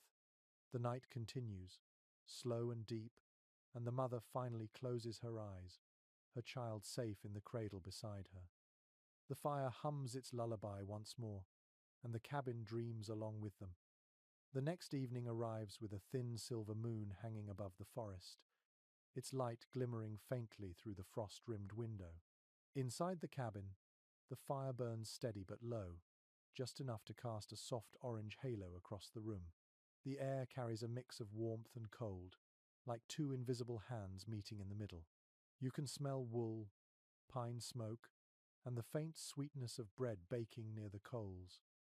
The day's work is done, and the family begins its nightly routine again. But tonight you notice something different. They are deciding what to wear to bed, and the debate is more serious than you would ever expect. Letters from settlers and soldiers alike reveal that early Americans often argued about whether sleeping clothed or naked kept them warmer in winter. Some believed that wearing layers trapped body heat and kept the cold from creeping in. Others insisted that sleeping without clothes allowed the blankets to absorb and reflect heat more efficiently. In a world without reliable insulation, this question was more than preference. It was a matter of survival. Each household had its own answer, shaped by habit, superstition, and experience. One curious detail appears in a farm wife's diary from 1810. She wrote that her husband slept as the Lord made him, believing that woolen garments at night made a person sweat and freeze both. She, on the other hand, wore two shifts and stockings to bed and claimed to wake warmer than he did. Their friendly argument lasted through an entire winter, recorded in affectionate complaints written between notes about bread recipes and chores. You can almost hear their laughter echoing through the log walls, a spark of warmth in the frozen dark. According to surviving records from frontier tailors, most families kept one set of sleeping clothes for the entire cold season. These were not elegant garments, but layers of flannel or linen stitched by hand. Some people even slept in the same wool socks they wore outdoors, the heels darned again and again. For children, mothers often sewed long nightgowns with small hoods attached, like makeshift sleeping bags. They called them sleeping sacks. The garments kept in body heat and offered a small sense of comfort when the cold pressed close. Researchers continue to discuss whether these practices made a real difference. Some argue that the thick wool trapped sweat, which then cooled against the skin, making the sleeper colder by morning. Others point to diaries describing how the extra layers saved people from frostbite during extreme storms. Perhaps the truth depended on the individual, on the kind of blanket, or on the strength of the fire. Either way, the ritual of dressing for sleep carried an almost ceremonial air, a small negotiation between comfort and danger. One forgotten anecdote from a Kentucky homestead describes a father who insisted everyone sleep in their day clothes during a blizzard, ready to run if the roof fell or the wolves came. His daughter later recalled waking to the sound of the wind howling through the cracks and feeling reassured by the rough weight of her coat. She wrote that she dreamed of warmth in the arms of the storm. The memory stayed with her even as an old woman, proof that security often mattered more than comfort. Inside the cabin, the scene feels intimate and familiar.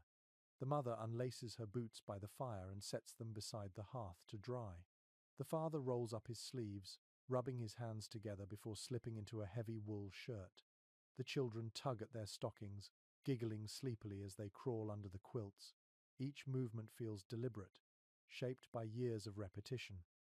The room glows faintly, full of small sounds, the rustle of fabric, the creak of the bed, the quiet sigh of wood settling in the heat. You lie down and feel the coarse fabric of your own clothes against your skin. The wool itches slightly, but the warmth builds fast. The blanket feels heavier tonight, a familiar weight pressing you into the straw mattress. Outside, the wind begins to rise, whispering through the trees, brushing softly against the cabin walls. The flicker of the fire paints fleeting shadows that dance across the ceiling like slow-moving ghosts. According to one traveller's notes from 1806, a good blanket was worth more than silver in some parts of the frontier. Families traded furs, tools, and even livestock for thick quilts or imported woolen covers. Women took great pride in making patchwork quilts, not just for beauty but for survival. Each layer of fabric added a little more life to the night.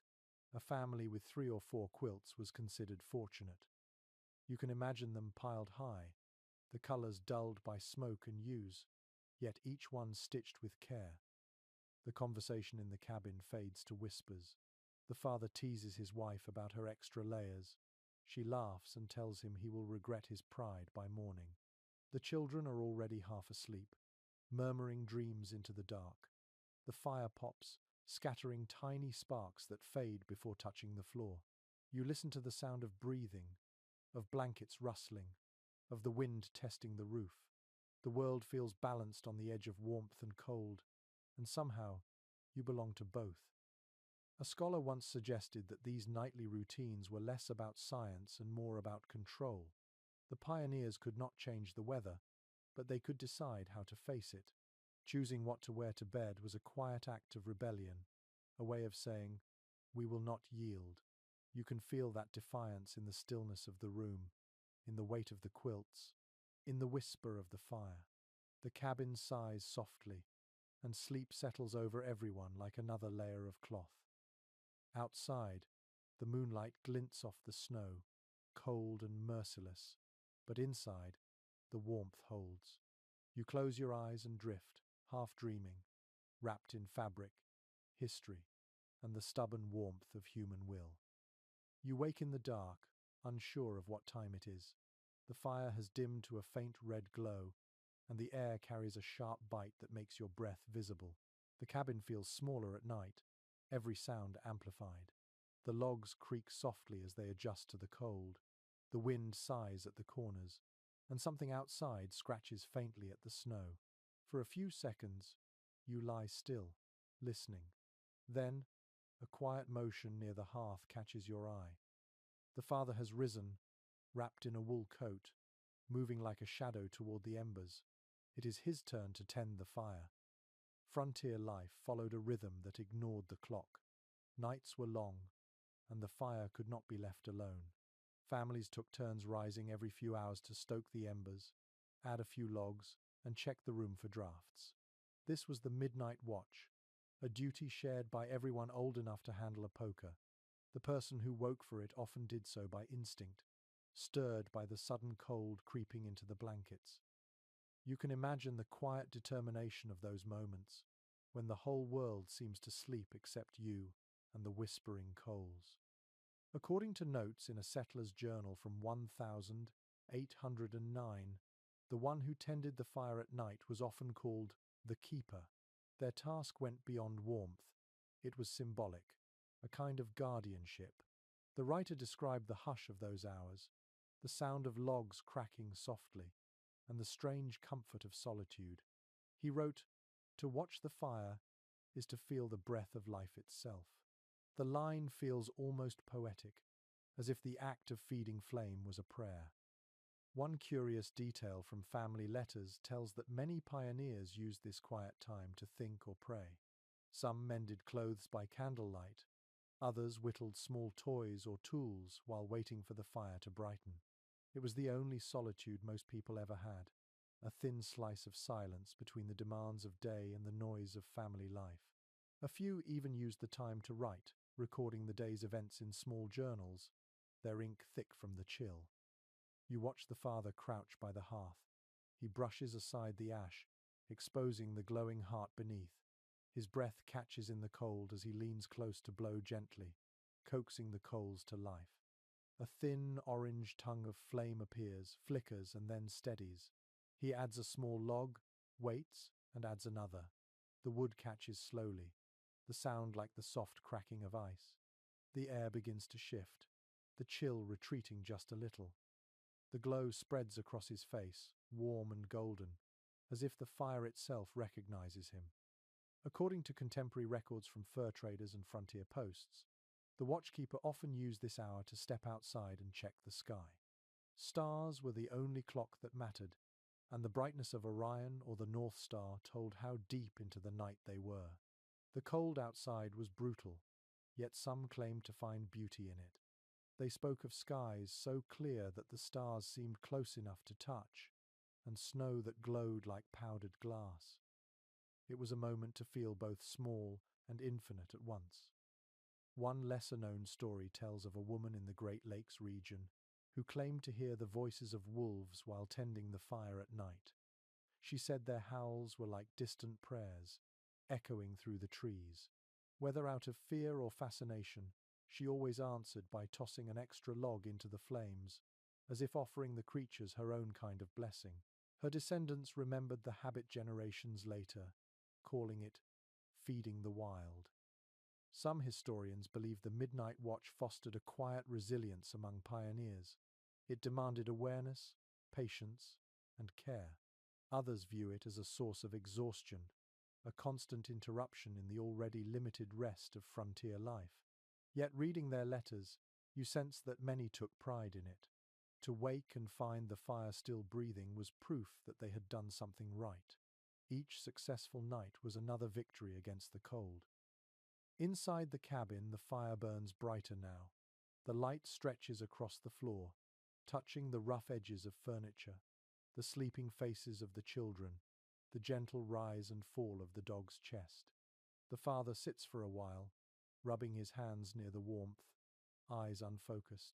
Perhaps he is thinking of the woods he will cut tomorrow, or the fence that needs repair, or maybe nothing at all.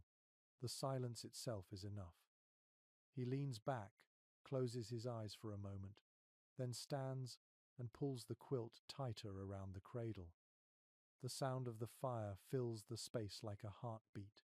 You can hear the slow rhythm of the flames licking the wood, the low sigh of heat moving through the room. Outside, the wind presses against the walls, defeated for now. The man stretches once, then slips quietly back into bed beside his wife. Within moments, the steady rhythm of their breathing joins the hush of the cabin. The light flickers and steadies, and the house settles into warmth again. A scholar once remarked that the pioneers lived by firelight and died by it too. The phrase lingers as you listen to the soft crackle of the embers. In this frozen world, the fire is both comfort and companion, fragile and eternal. To wake in the night and tend it is not just duty, it is connection, an unbroken chain of care stretching through centuries. The cabin sighs, the flames pulse softly, and the long night continues, watched over by a single patient soul who refuses to let the warmth die. By the time daylight filters through the cracks of the cabin walls, the air smells faintly of wood smoke and bread. The family begins to stir, stretching and blinking in the pale light.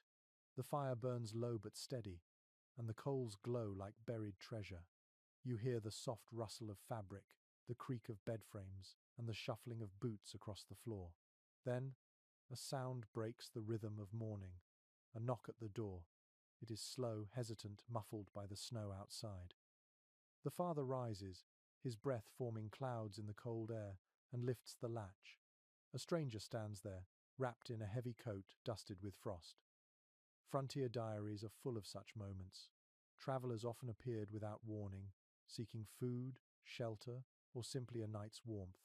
Hospitality was not just a virtue, it was a rule of survival. To refuse a traveler could mean condemning them to death in the frozen wilderness, and few pioneers could bear that thought. Every knock carried both risk and obligation, for the visitor might be friend, messenger, or danger. Yet doors still opened, fires still shared, and beds still rearranged to make room for one more. According to entries from an Illinois settler's journal in 1821, a family's reputation in winter was built on how they treated travelers. "A warm hearth makes a warm name," he wrote, noting that those who shared what little they had were remembered for generations. Guests were fed first, seated nearest the fire, and given the softest spot on the bed or floor. Even when supplies ran low, a cup of hot broth or cider was offered as a sign of humanity. You can feel the weight of that tradition, the simple act of kindness against the cold. One curious practice, recorded in rural New England, involved using a phrase instead of a formal invitation. When a traveler arrived, the host would say, "Come warm yourself." It meant more than comfort. It was a promise of safety. The fire, food, and bed were all included in those 3 words. In return, guests often brought small gifts, a pinch of salt, a few matches, or a story from the road.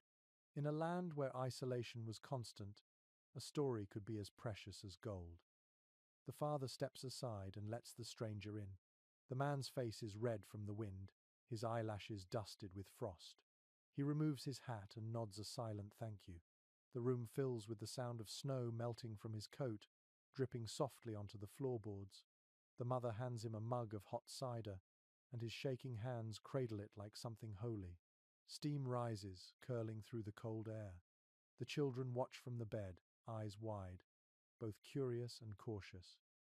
The family dog lifts its head, sniffing before curling back down by the hearth.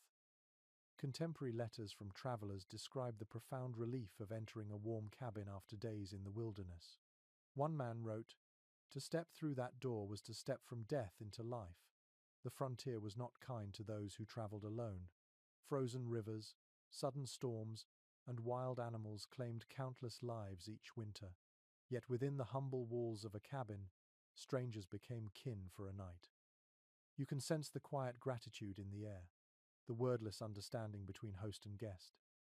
A lesser-known custom mentioned in oral histories involved giving the visitor the fireside of the bed, the place closest to the hearth. Families would crowd toward the wall, sacrificing their own comfort so the newcomer could thaw out. Sometimes, if space was too tight, people slept sitting up, shoulders touching, blankets shared among all. Privacy did not exist, but generosity did. The firelight turned strangers into a single circle of warmth. Some historians have debated whether this hospitality was purely moral or rooted in practical necessity. Sharing a fire also meant sharing labor, information, and protection. A traveler might carry news of nearby settlements or warn of dangers ahead. A friendly household could gain allies simply by opening their door. Yet beyond logic, there seems to have been something deeper, a recognition that in a world ruled by cold, compassion itself was a source of heat. One remarkable letter from 1808 describes a blizzard night in which 5 travelers crammed into a single cabin with a family of 6. They slept side by side on the floor, covered by every blanket and hide available. "It was like a nest of hearts," the letter reads. No space left for the cold to enter. The phrasing stays with you. You can almost feel that closeness, the heavy warmth of breath and bodies, the shared understanding that they would face the storm together. Back in the cabin, the stranger's face softens as he finishes his cider. He reaches into his coat and offers a small piece of dried fruit to the youngest child, who takes it shyly. The father nods once, satisfied, and begins to stir the embers for the evening meal. Conversation starts slowly, but soon the room hums with gentle voices. The visitor tells of icy rivers, of wolves seen on the ridge, of a town 3 days' ride away. His words carry the sound of distance, yet they make this little cabin feel larger, connected to a world beyond the snow. The night deepens, and when the fire is finally banked, the family makes room for him beside it. Blankets are spread, and the stranger lies down, eyes closing almost immediately. The air is still, except for the faint crackle of embers and the steady breathing of those asleep. In this small space, the boundaries between host and guest vanish. There is only warmth, only life preserved for another dawn. You realize that on this frozen frontier, survival is a shared act, and kindness is the only fire that never goes out. The snow outside glows blue in the pale morning light. Inside, the air feels warmer, softer, filled with the smell of smoke, boiled cornmeal, and wool. The stranger who came in last night is gone, leaving only a faint trail of footprints leading toward the woods. The father watches through the window for a moment before turning back to the fire. Life in the cabin moves on, quiet and steady. The mother has already started her work, her hands moving quickly, spinning wool on a small wooden wheel near the hearth. The rhythmic whir fills the room like a lullaby.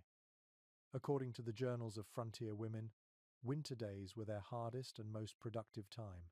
When fields froze and animals huddled in barns, the work moved indoors.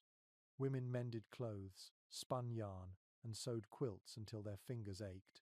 Each thread meant warmth, each stitch a small act of love disguised as labor. Clothing could not be bought easily, and new fabric was a luxury reserved for townsfolk.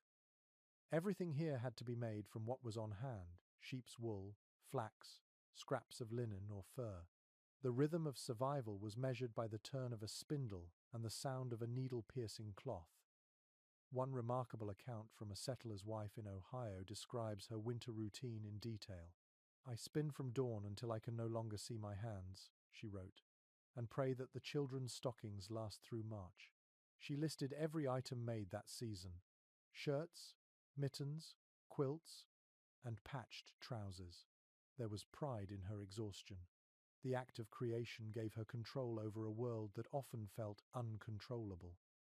You can almost picture her sitting in the golden light of the fire, surrounded by curls of wool and scraps of cloth, her face illuminated by the quiet determination of necessity. A curious domestic custom mentioned in oral histories involves using old clothing to reinforce windows and doors.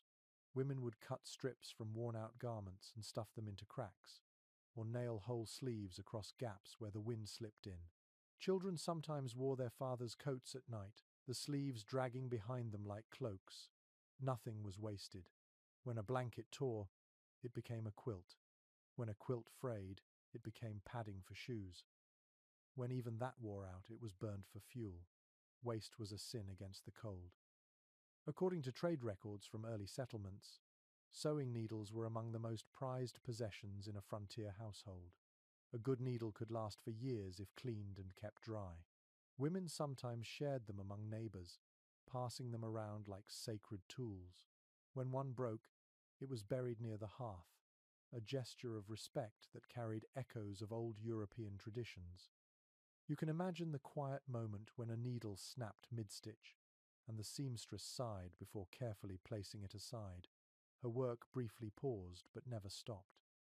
One forgotten detail from the letters of a preacher's wife describes how women gathered in small groups during winter, carrying their spinning wheels from cabin to cabin. They called it a spinning frolic. These gatherings were part labor, part fellowship, and part rebellion against isolation. The women sang softly while working, their voices blending with the hum of the wheels. Sometimes a neighbor's husband would play the fiddle, filling the room with warmth that even the fire could not match. You can hear that sound now if you listen closely: the steady whir of spinning, the soft laughter, the rhythmic tapping of feet against the wooden floor. Scholars have often noted that such gatherings served as emotional anchors for women who rarely left their homes. The constant work of survival left little space for leisure, yet these moments of shared labor created small pockets of joy. It was through these gatherings that news spread, that babies were planned for, and that grief was soothed. A spool of thread became a bridge between lives. The mother in this cabin hums a tune as she works. Her hands are quick and sure, pulling the wool into thin, silvery strands before feeding it to the spindle. The thread tightens with a soft sigh. Beside her, the children cut scraps of fabric for patchwork, The oldest daughter is already learning to sew straight lines, her tongue peeking from the corner of her mouth as she concentrates. The father mends a harness near the fire, his big hands moving carefully, the leather creaking with each pull of the thread. The dog sleeps, tail twitching. The whole cabin hums with quiet purpose. One small artifact from a museum in Kentucky displays a child's quilt from 1820 stitched with initials and tiny symbols, hearts, leaves, and stars. The label explains that such symbols often carried wishes for protection and endurance. The hearts meant love, the leaves meant renewal, the stars guidance. These pieces of fabric were not just blankets, but stories sewn in thread. When laid over a sleeping child, they wrap that child in both warmth and memory. You look around the cabin and realize that everything around you has been touched by a woman's hands. Every blanket, every curtain, every repaired shirt carries her signature in the stitches. Her labor fills the air like an invisible weave, binding the family together. Outside, the wind moans across the snow, but inside, the rhythm of spinning and sewing continues, steady and alive.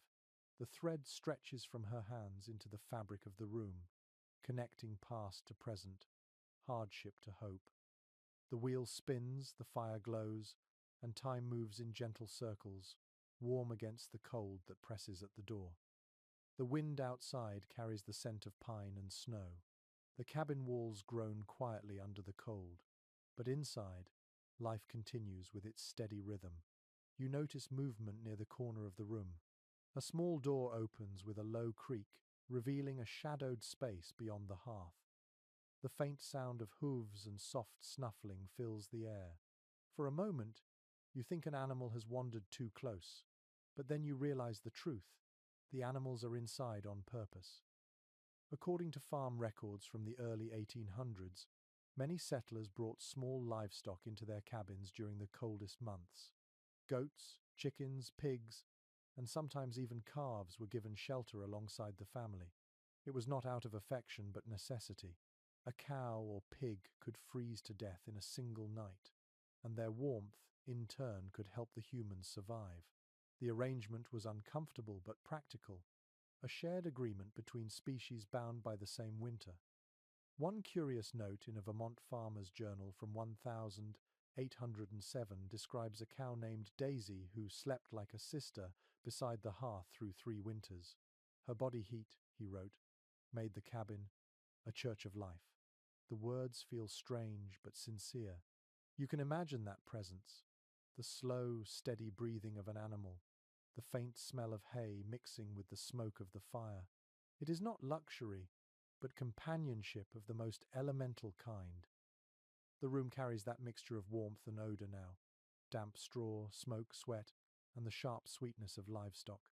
The air is thick, alive with the smell of survival. The mother does not complain. She spreads fresh straw near the hearth and hums softly as she works. The children giggle when a chicken flutters onto a stool, feathers glowing in the firelight. The father wipes his brow and closes the small door again, trapping the warmth before it escapes. Accounts from settlers in the Appalachian region confirm that animals were often housed in small pens, attached directly to the main living space. These pens were made of split logs or woven branches, designed to contain the animals but still allow heat to pass through. At night, the sounds of lowing cattle or grunting pigs became part of the household symphony. A restless cow could wake the baby. A rooster might crow long before dawn. Sleep came in fragments, but no one complained. Warmth was worth the noise. A lesser-known domestic trick mentioned in rural letters was the use of wool blankets or old coats to cover animals indoors. Farmers wrote of draping cloth over calves or lambs like makeshift jackets. Children often took turns caring for them, feeding and brushing them as part of their chores. The animals in turn seemed calmer, and their heat kept the air inside just a little less bitter. It was an unspoken alliance between humans and creatures who endured the same relentless cold. Some social historians have debated how this arrangement affected family life. Did the constant closeness to animals blur the lines between wild and domestic? Some suggest it deepened empathy. teaching children that all living things shared the same struggle. Others argue that it hardened people to the smells and discomforts of necessity. Reading the letters of that time, you sense both truths. The pioneers were tender and practical at once, finding dignity even in mud and manure. One traveler's note from 1,819 recounts entering a log cabin near the Missouri River and being startled to find a piglet curled by the fire. The host laughed and told him, "That little one keeps the devil of the frost from our feet." The traveler admitted that by morning, he too had grown fond of the pig. Small moments like this reveal the humor and resilience that made survival possible. You picture the scene clearly now. The family sits by the hearth, eating their evening meal of corn mush and dried apples. The cow shifts softly in her pen, her dark eyes calm and reflective in the firelight. A hen rustles in the straw. The dog stretches beside the children, his tail thumping once against the floor. The air hums with warmth and breath and life, a fragile harmony held together by necessity. According to agricultural accounts, this closeness between human and animal shaped the rhythm of frontier winters. Chores never stopped, even after dark. The family rose before dawn to milk the cow, feed the chickens, and sweep the floor clean. Children learned early that survival was a shared task. The animals depended on them, and they depended on the animals. The cycle was intimate, continuous, and oddly comforting. You sit by the fire, watching the glow reflect off the cow's flank. Her breathing syncs with the flicker of the flames. The family is quiet now, the children already half asleep, the parents whispering softly about tomorrow's work. Outside, snow drifts against the cabin walls, sealing them in like a protective cocoon. Inside, the air is warm, filled with the gentle rhythm of life. You close your eyes and listen. The fire crackles, a cow sighs, and somewhere in that mingled sound, you can hear the heartbeat of a world that refused to freeze. Night returns quietly, blanketing the forest in stillness. The cold presses harder now, and the air outside glitters under the moon like powdered glass. Inside the cabin, the fire burns low, its glow trembling across the rough timber walls. You sit close to the hearth, letting the heat soak into your skin, and listen. The cabin has its own music at night. It is not silence exactly, but a tapestry of small sounds that remind you the world is still alive even in deep cold. According to early travelers' journals, people who spent winters in log cabins often spoke of the sounds that shaped their nights. The wood itself seemed to breathe. As the temperature dropped, the logs contracted with small groans, the nails creaked, and the wind whistled through seams too fine to see. Mice scurried between floorboards, and sometimes, if you listened long enough, you could hear snow sliding off the roof with a muffled sigh. The noises frightened newcomers at first. Then, over time, they became familiar, almost soothing, like the heartbeat of the home. One lesser-known recollection from a trapper's letter describes the sound of trees cracking outside during extreme cold. He wrote that the forest sounded like rifle fire at dawn. The sap inside the trees froze and expanded until the trunks split with a sharp report that echoed through the valley. Those who lived in the cabins grew used to it, though the first few times always made hearts jump. The night could roar and whisper in turns, reminding them how small their walls really were. The family inside this cabin lies awake, listening. The father's hand rests on the dog's back, feeling the slow rhythm of its breathing. The mother stirs faintly, tucking the quilt higher around the children. The wind picks up again, brushing against the roof like invisible fingers. You can hear the faint rattle of dried herbs hanging near the hearth, their stems tapping softly together. The sound is delicate, like glass beads in a slow dance. Every creak, every sigh, every flutter of ash feels alive, part of the strange harmony that fills this tiny world. According to diaries from settlers in Pennsylvania and Ohio, the first winter in a cabin often felt haunted.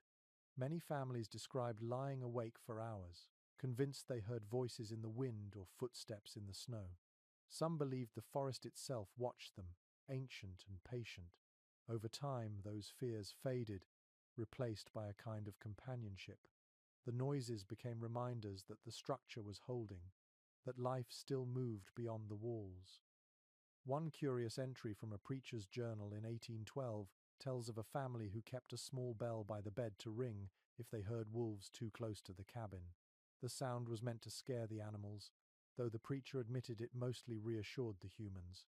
He called it faith against fear. You can almost imagine that little bell ringing once, sharp and bright, echoing into the night like a fragile promise that everything would be all right. Some modern researchers suggest that these nightly sounds helped pioneers cope with isolation. Listening became a form of connection, a way to measure the world without leaving their beds. Others argue that the constant creaks and howls made sleep uneasy and restless. But if you stand here long enough, you understand why they endured it. The noises mean life continues. Silence would mean the fire is out, the walls have given way, or worse, that no one is left to listen. The fire pops, sending a small shower of sparks into the air. The light flickers across the ceiling, and shadows shift like waves. A log collapses inward, sending a rush of heat across your face. You close your eyes and let the rhythm of sound pull you deeper into the night. Somewhere outside, an owl hoots, distant and calm. The sound echoes faintly before fading into the forest's heavy quiet. A letter from a frontier mother captures this feeling perfectly. She wrote, "The nights are never still, yet I find peace in their talk." Her words capture something beyond survival. They describe belonging, an understanding that to live in the wilderness meant learning to share the dark with its voices. The pioneers were never alone, not truly. The wind, the fire, the wood, they spoke constantly, if you learned how to listen. Inside the cabin, the sounds weave together. The low murmur of the fire, the deep breathing of sleepers, the faint whisper of the wind through the chimney. It feels almost like a song, one that repeats endlessly from night to night. You let your own breathing match its tempo, slow and calm. The fear of the wild fades, replaced by quiet awe. This is the heartbeat of survival, steady and human, hidden inside the endless cold. The cabin may be small, but its sounds stretch wide as the sky. You close your eyes, the fire hums, and the night holds you gently in its arms. The snow outside is thick enough to bury footprints almost as soon as they appear. The world is wrapped in silence and glittering white. Inside the cabin, the air is warm but heavy, the smell of smoke clinging to everything like a second skin. The family moves slowly through the morning light. The mother opens the door to fetch water and gasps as the cold hits her face like a wall. She notices something strange. The snow along the lower logs of the cabin is packed tight, rising almost halfway up the walls. It looks like the house is sinking into the earth, but she smiles instead of worrying. She knows that the snow will help keep them warm. According to period accounts from settlers across the northern frontier, heavy snowfall was not always a curse. In fact, many families welcomed it as a natural form of insulation. When snow drifted high against the cabin walls, it sealed the cracks and blocked the wind. The compacted snow acted like a blanket, trapping the heat that leaked from inside. The pioneers called this effect snowbanking. What seemed like suffocation from the outside was, in truth, protection. The deeper the snow piled, the cozier the cabin became. One curious observation from a Norwegian immigrant in Wisconsin explains that this trick came from old mountain traditions in Europe. He wrote, "When the house grows smaller, the hearts grow warmer." The settlers brought that wisdom with them across the ocean, and it followed them into the new wilderness. It was a gift of nature that turned an enemy into an ally. You can picture it now, the cabin buried up to its windows, glowing faintly through the snow like a lantern under glass. Inside, the family adjusts to the dimmer light. The windows are half covered, letting in only soft blue reflections. The air feels still, muffled, like sound itself is caught in the snow outside. The father moves the chairs closer to the fire, and the mother shakes out the blankets to catch the faint warmth that lingers in the air. The children press their hands to the walls, giggling at how cold the logs feel from the inside. You can almost feel the difference yourself, the strange balance of cold and warmth separated by only inches of wood and frozen air. Contemporary letters from settlers reveal how they learned to use the snow deliberately. When storms came, families shoveled drifts against the base of the cabin to keep out drafts. They packed it firmly with shovels or bare hands until the house looked like part of the landscape.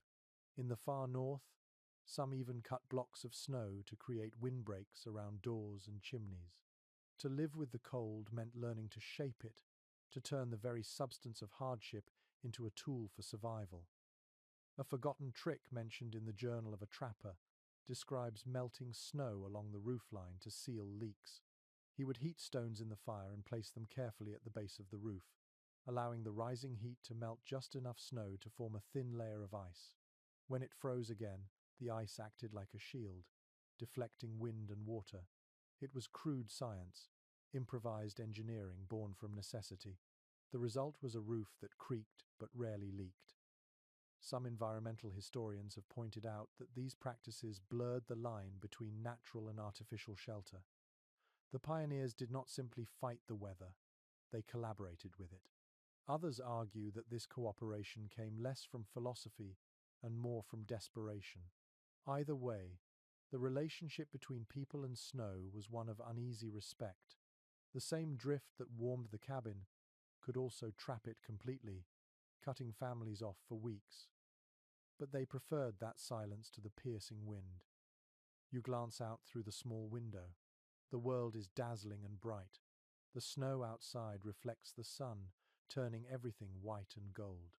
The cabin's shape is softened, almost hidden beneath its frozen armor. You imagine how quiet the forest must be. No footsteps, no creaks from the trees, only the faint sound of a branch shedding snow in the distance. Inside, it feels like time itself has slowed. The flames move lazily, the smoke curling gently upward, the air thick and still. According to one New Hampshire woman's winter diary, she found comfort in that deep quiet. "The snow holds us like a mother's hand," she wrote, "and though we are prisoners, we are safe." Her words capture the strange duality of those winters, confinement and comfort living side by side. Outside was danger and emptiness. Inside was warmth, love, and the steady patience of endurance. The family sits together now, their faces rosy from the fire. The father sips from a mug of warm cider, the mother knits with her lap full of wool, and the children press their palms against the window to see their foggy handprints appear.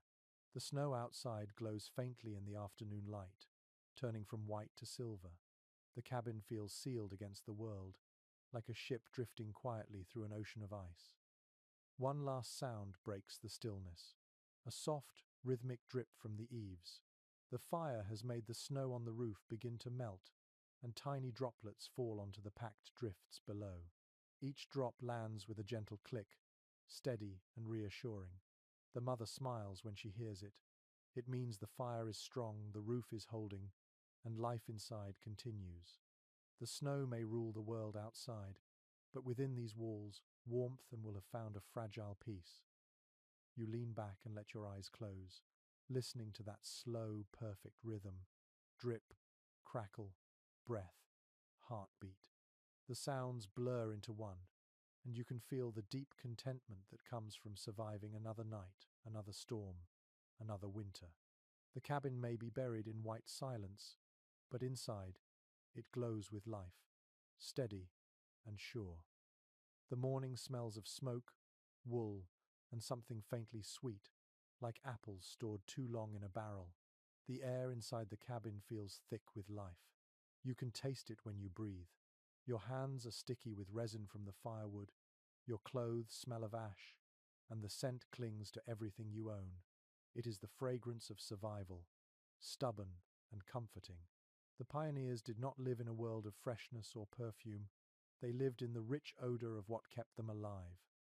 According to letters written by settlers in the early 1800s, the smell of a log cabin in winter was unforgettable. It was a mixture of burning wood, tallow candles, damp wool, and sweat. The walls absorbed the smoke, staining the logs dark brown over time, until even the light that filtered through the window felt amber.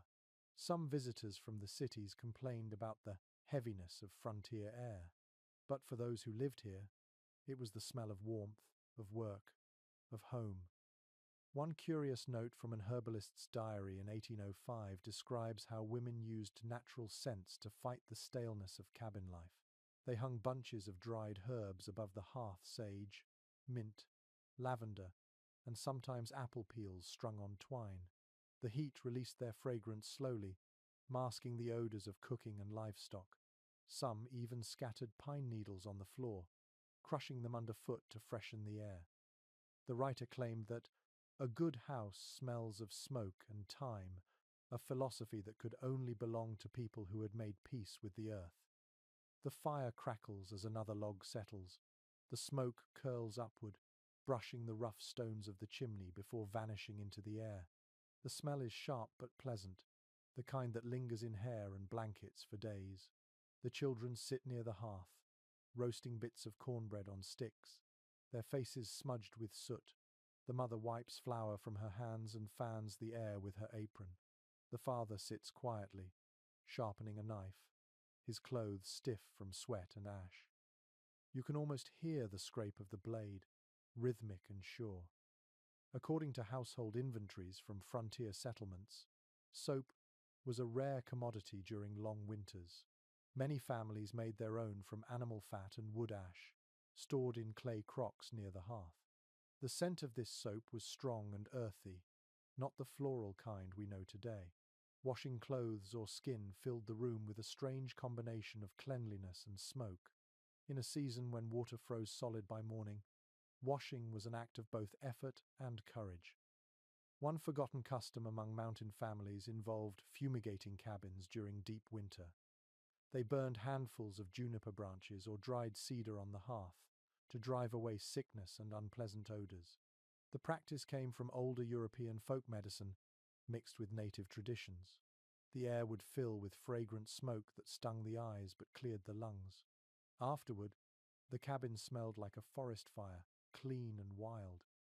You can almost imagine that scent now, heavy with pine resin and a faint sweetness beneath.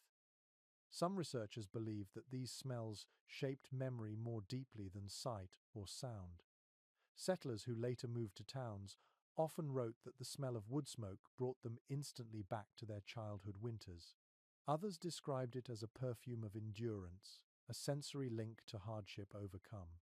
The historian Laurel Kent once called it the scent of courage preserved in ash. Perhaps she was right. In this place, smell was not decoration, it was a language. The family sits down to their meal. The mother ladles stew from the pot, the rich aroma of venison and onion filling the air.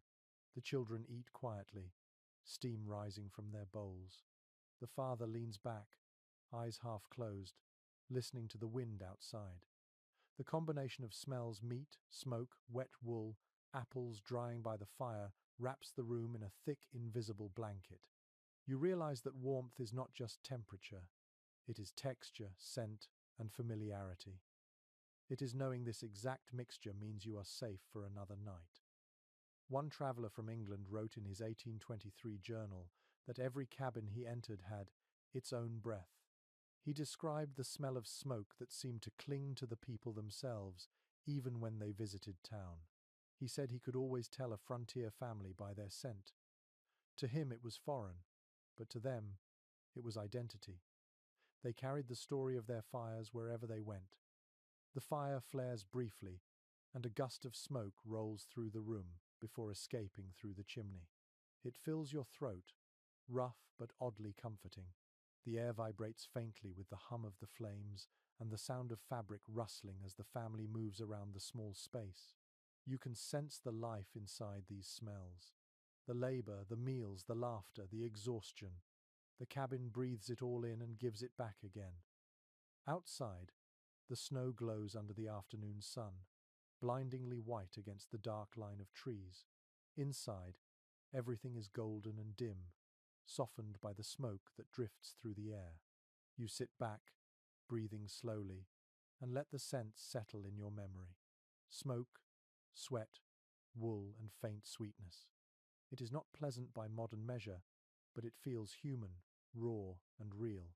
This is the perfume of survival, a mixture that tells you belong here.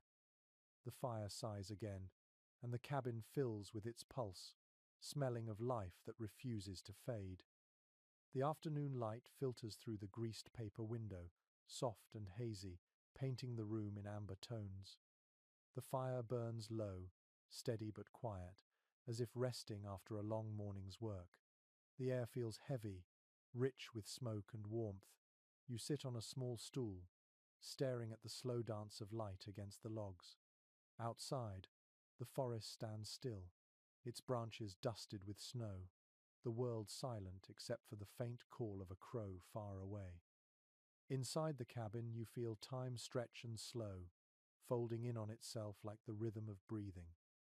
According to the surviving letters of early pioneers, winter afternoons were often the quietest moments of the day. Work paused for a few precious hours, giving families a chance to rest and reflect. Many settlers described this time as the soft hour, a brief interlude between labor and nightfall when the fire glowed brightest and memories of home felt nearest. It was then that thoughts turned inward, drifting toward the lives left behind across the sea or in the distant towns they would never see again. One letter from a young woman who emigrated from Ireland in 1802 describes sitting by the fire with her sewing while thinking of her mother's hearth back home. She wrote, "The air here smells of new pine, not turf, yet the smoke curls the same way." Her words carry both longing and peace, the delicate balance of someone learning to belong in two places at once. You can imagine her face lit by firelight, her hands moving slowly, the soft ache of memory filling the space between each stitch. The cabin itself feels alive with these echoes. Every family carried their own ghosts of home, not in sorrow but in memory's comfort. The songs sung quietly before sleep, the stories told in half-whisper to restless children, the familiar prayers murmured by the hearth, all were threads connecting past and present. The fire became a bridge between worlds, burning both here and there, between what was lost and what had to be built anew. According to travel accounts from merchants visiting frontier communities, many cabins were decorated not with wealth, but with memory. Small keepsakes from the old country sat on mantels, a brass button, a wooden comb, a scrap of embroidered cloth, a lock of hair in a ribbon. These fragments carried warmth of their own, symbols of belonging when everything else was strange. You can almost see them now, glinting softly in the firelight, reminders that comfort often begins in the heart before it reaches the body. One forgotten practice mentioned in Scandinavian immigrant diaries involved sitting quietly by the fire at dusk, sharing stories from home before saying evening prayers. They called it telling time, not in the sense of clocks but of keeping history alive. Every retold story became a blanket, wrapping the family in familiarity. Some settlers described the telling of a good memory as being warmer than 3 logs on the fire. In this little cabin, where cold pressed on every wall, the imagination became another source of heat. Some scholars have argued that nostalgia was a form of resistance against the loneliness of the frontier. Remembering where you came from was a way of staying human amid isolation. Others see it as emotional exhaustion, a yearning that could never quite be satisfied. Yet both ideas share the same truth. The mind needed warmth just as much as the body. Without memory, even the brightest fire could not keep out the cold. You watch the family as they gather near the hearth. The father mends a boot, his fingers dark with wax and soot. The mother hums softly, her voice a thread of sound winding through the air. The children sit cross-legged, watching a pot simmer, the smell of apples and cinnamon spreading slowly through the room. The light flickers across their faces, and for a moment everything feels suspended in quiet grace. It is a portrait of endurance, softened by tenderness. One traveller who visited a remote settlement in 1814 described walking past a row of cabins at dusk and seeing their windows glow like tiny stars against the snow. He wrote, "Each light is a heart still beating." That line captures the miracle of what you see here. Every flicker of flame, every remembered story, every breath drawn in the dim air is a refusal to surrender. The pioneers did not only survive the cold, they outshone it. You close your eyes and imagine the thoughts that filled these afternoons. Memories of laughter echoing across the sea, the taste of bread baked by someone long gone, the warmth of a familiar hand once held, now only remembered through a wedding ring that catches the firelight. Nostalgia is not sorrow here. It is a quiet fire of its own. It burns in the mind, steady and golden, pushing back the endless winter. The shadows stretch longer as daylight fades. The mother sets aside her work, and the father stirs the fire to life again. Sparks leap upward, bright and brief. The air hums with renewed warmth. The family settles into their places, the children leaning against one another, the dog curling by their feet. The glow of the hearth deepens, wrapping them in a soft cocoon of light. You can smell the apples, the smoke, the faint sweetness of the past still hanging in the air. For the pioneers, dreams of home were not escapes from hardship, but companions to it. In the glow of this fire, you understand how they found peace even in exile. The flames rise a little higher, and the warmth spreads outward, blurring the edges of grief and comfort. The night gathers outside, silent and vast, but inside the cabin, the past and present rest together in the same gentle light. The night has deepened, and the forest outside feels almost alive with listening. The moonlight touches the snow with silver edges, and the trees stand like tall black sentinels watching over the sleeping world. Inside the cabin, the fire has been banked for the night, glowing faintly under a layer of ash. The air is still and soft until a sudden sound breaks it, a knock at the door, sharp and hurried. You sit up, your heart pounding. The father rises, pulls on his boots, and reaches for the latch. According to accounts from frontier families, a knock after dark was never taken lightly. It could mean a neighbor in trouble, a traveler lost in the woods, or in rare cases something far worse. The wilderness did not forgive mistakes, and people learned quickly that even a few hours in the cold could turn deadly. The rule was simple: no one was turned away. To refuse a knock at night was to risk your own soul, as well as your neighbor's life. The father opens the door, and a gust of freezing wind rushes inside, scattering ash across the hearth. A man stands there, his breath visible in the air, his face pale under the moonlight. He is wrapped in a ragged coat, snow caked on his shoulders. Behind him, the dark woods stretch endlessly. He stammers an apology, his voice cracking from cold. The mother moves quickly, guiding him toward the fire. Within moments, she is wrapping him in blankets, pressing a cup of warm broth into his trembling hands. Contemporary journals describe moments like this in vivid detail. Travelers were common during the early years of settlement. Peddlers, preachers, trappers, and families moving west in search of land. Many depended on the kindness of strangers, guided by the faint glow of firelight from cabin windows. Those who opened their doors often spoke later of the mixture of fear and faith that came with it. The stranger might be friend, but he might also be desperate. Still, hospitality was a sacred duty. One curious entry from an 1816 almanac lists rules of welcome kept by homesteaders. It advised that every guest be offered food, fire, and floor space, no matter how small the cabin. In return, the visitor was expected to share news, help with chores, or at least tell a story before morning. The exchange was both moral and practical, binding isolated families together in the vast emptiness of winter. The man in this cabin speaks slowly, his voice still shaking.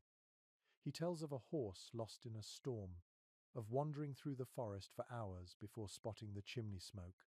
The father nods quietly, listening. He knows this story too well. The mother ladles another bowl of stew and pushes it toward him. The children peer from behind the quilts, their eyes wide with both fear and curiosity. The dog growls once, then settles again when the stranger lowers his gaze. According to one settler's memoir, the fear of intrusion never fully left frontier life. Stories spread of thieves or drifters who used hospitality as a trap. Yet most families still chose to open their doors. One woman wrote that, "Trust is the last fire we can bank against the dark." Her words carried the truth of an age when survival demanded both courage and compassion.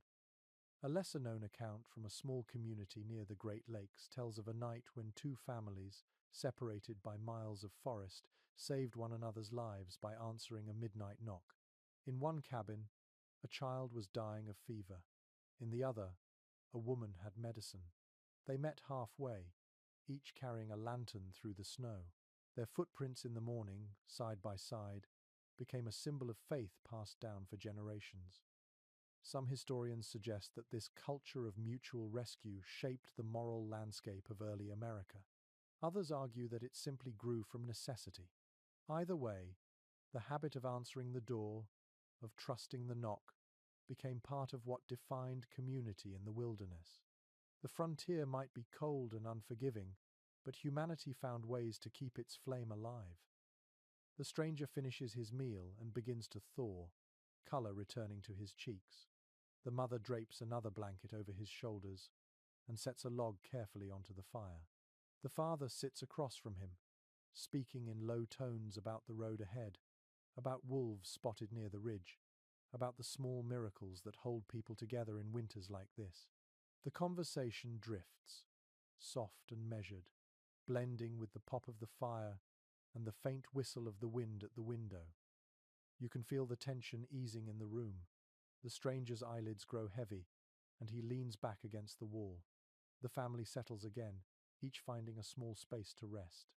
The fire hums gently, shadows moving like liquid across the walls. Outside, the forest returns to its quiet watch. One traveler's letter from 1819 ends with a sentence that fits this moment perfectly. "I slept in a stranger's home and woke as a brother." The phrase captures what happened so many times on these frozen nights, when warmth and kindness bound lives together for a single fleeting moment. The father rises once more to check the latch, making sure the door is secure against the wind. The stranger sighs in his sleep.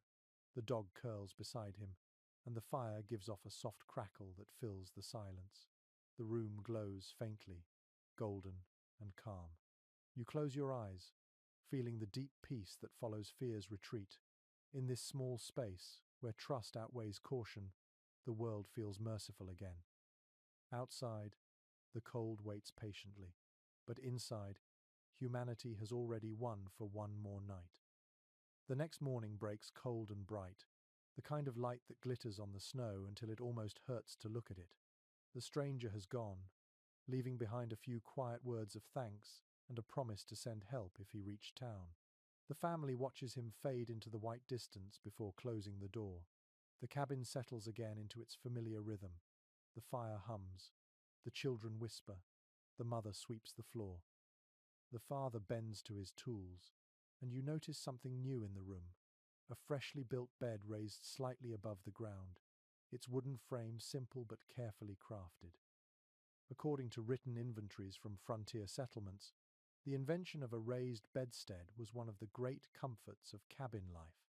At first, many families slept directly on straw mats spread across the floor, but as tools became more available, they began to lift their bedding off the cold ground. It was a small change with a large effect. The air beneath the bed helped keep blankets dry, and the extra height made it easier to escape the drafts that crawled across the floorboards. A few inches of wood could mean the difference between comfort and frostbite. One surviving account from a settler in Indiana describes how proud he felt after building the family's first bedstead. "It stood high as my knees," he wrote, "and no rat dared visit in the night." The structure was simple: 4 posts, 2 rails, and ropes stretched in a crisscross pattern to hold the mattress. When the ropes sagged, the family tightened them with a wooden key. It was from this habit, he explained, that the old phrase, "sleep tight," was born. You step closer to this new bed. The wood still smells fresh. and the surface gleams faintly from the oil rubbed into it. The mattress is filled with straw, the quilt neatly folded on top. You can almost feel the pride that comes from turning raw wood into something that offers rest. The father runs his hand over the frame, checking each joint. The children climb up one by one, laughing softly as the ropes creak beneath them. The mother watches with a smile that holds exhaustion and relief in equal measure. According to carpentry notes from that era, bedsteads were often built from whatever wood grew nearby: oak for strength, pine for ease of shaping, hickory for durability. Some settlers carved small initials into the posts as blessings, a way to mark the bed as part of the family. When a child was born, a new notch was sometimes added. The bed became not just furniture, but a record of life itself. One curious observation from a traveler's diary tells of a family who slept in a bed so high they needed a small ladder to climb onto it. Beneath the frame they stored baskets, tools, and even a few hens that pecked quietly in the straw. The writer joked that the bed served as both barn and palace, but his tone carried admiration. Every piece of the cabin had to work twice, sometimes 3 times over. Even sleep had to make room for survival. Historians have long debated how much comfort the pioneers truly found in these small inventions. Some claim that the elevated bed changed their quality of life more than any other domestic improvement of the time. Others argue that it only disguised hardship, giving the illusion of civility inside a wilderness that remained merciless. Yet, reading the journals and letters, you sense that comfort, even symbolic, mattered deeply. The bed represented progress. It was a declaration that life could be improved, one plank at a time. The family prepares for sleep again that night, and the new bed becomes the center of quiet ceremony. The father tightens the ropes carefully, the mother smooths the quilt, and the children climb in together, whispering that it feels like floating. The dog circles twice on the rug below and sighs contentedly. The air smells faintly of pine shavings and warmth. A lesser-known detail from letters kept in family archives mentions that new bedsteads were often christened with prayer. The mother would stand at the foot of the bed and say, "May we rise in peace as we rest in peace." The words echoed a much older blessing from Europe, carried across oceans and through generations. You can almost hear her voice now, steady and soft, rising over the hiss of the fire. The father lies down beside her, the straw mattress crunching beneath their weight. The sound is gentle, like dry leaves underfoot. The firelight dances across the beams above, casting ripples of orange and gold. Outside, the snow glows faintly under the moon, the world frozen but still. Inside, the raised bed creaks once, then settles into silence. The family breathes together, the warmth of their bodies rising toward the rafters. One carpenter's note from the period claims that a bed well built teaches rest. It was not only about wood and nails, but about intention, about crafting a piece of security out of emptiness. You can feel that now, the pride in something made by hand, the peace that comes from it holding firm under your weight. The cabin may still be small, the nights long, the cold relentless, but in this moment, the family rests higher than the earth that tries to claim them. The night stretches long, quiet, and deep. The fire burns low again, its light flickering gently over the walls, leaving soft shadows that seem to breathe. The air smells faintly of tallow and pine. A single candle burns on the table, its flame small but steady, a golden drop trembling in the dark. You sit close to it, watching the wax run slowly down its side, hearing the faint hiss each time it sputters.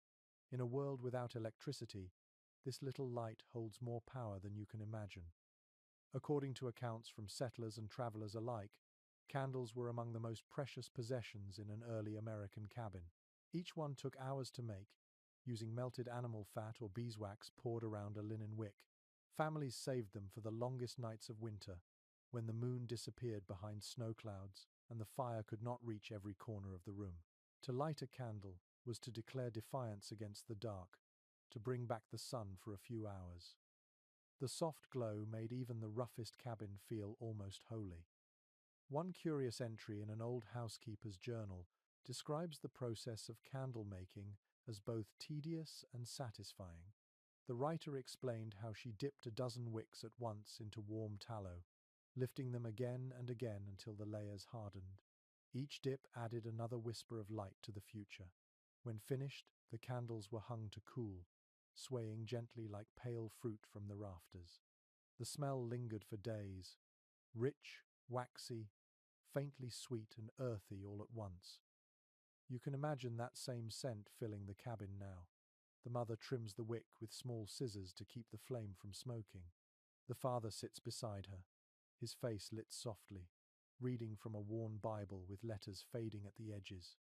The children listen, their eyes half closed, lulled by his low, steady voice. The candlelight makes the room glow like amber, blurring the lines between shadow and warmth. According to surviving letters from missionaries and schoolteachers who lived on the frontier, evenings like this were often the only time people could read or write. Many learned their letters by firelight, squinting over primers or copying verses into small notebooks made from scraps of paper. The candle was both teacher and companion, its steady flame encouraging patience. A single candle might burn for 6 hours, but its light could shape a lifetime. One lesser-known detail mentioned in local folklore is that many families believed the candle's flame reflected the soul's mood. If it flickered wildly, someone far away was thinking of you. If it burned low and blue, illness or sorrow might be near. These beliefs turned light itself into a form of language, a quiet conversation between the living and the unseen. You can almost feel that belief now, sitting beside this small, glowing heart of fire, listening to it whisper in the stillness.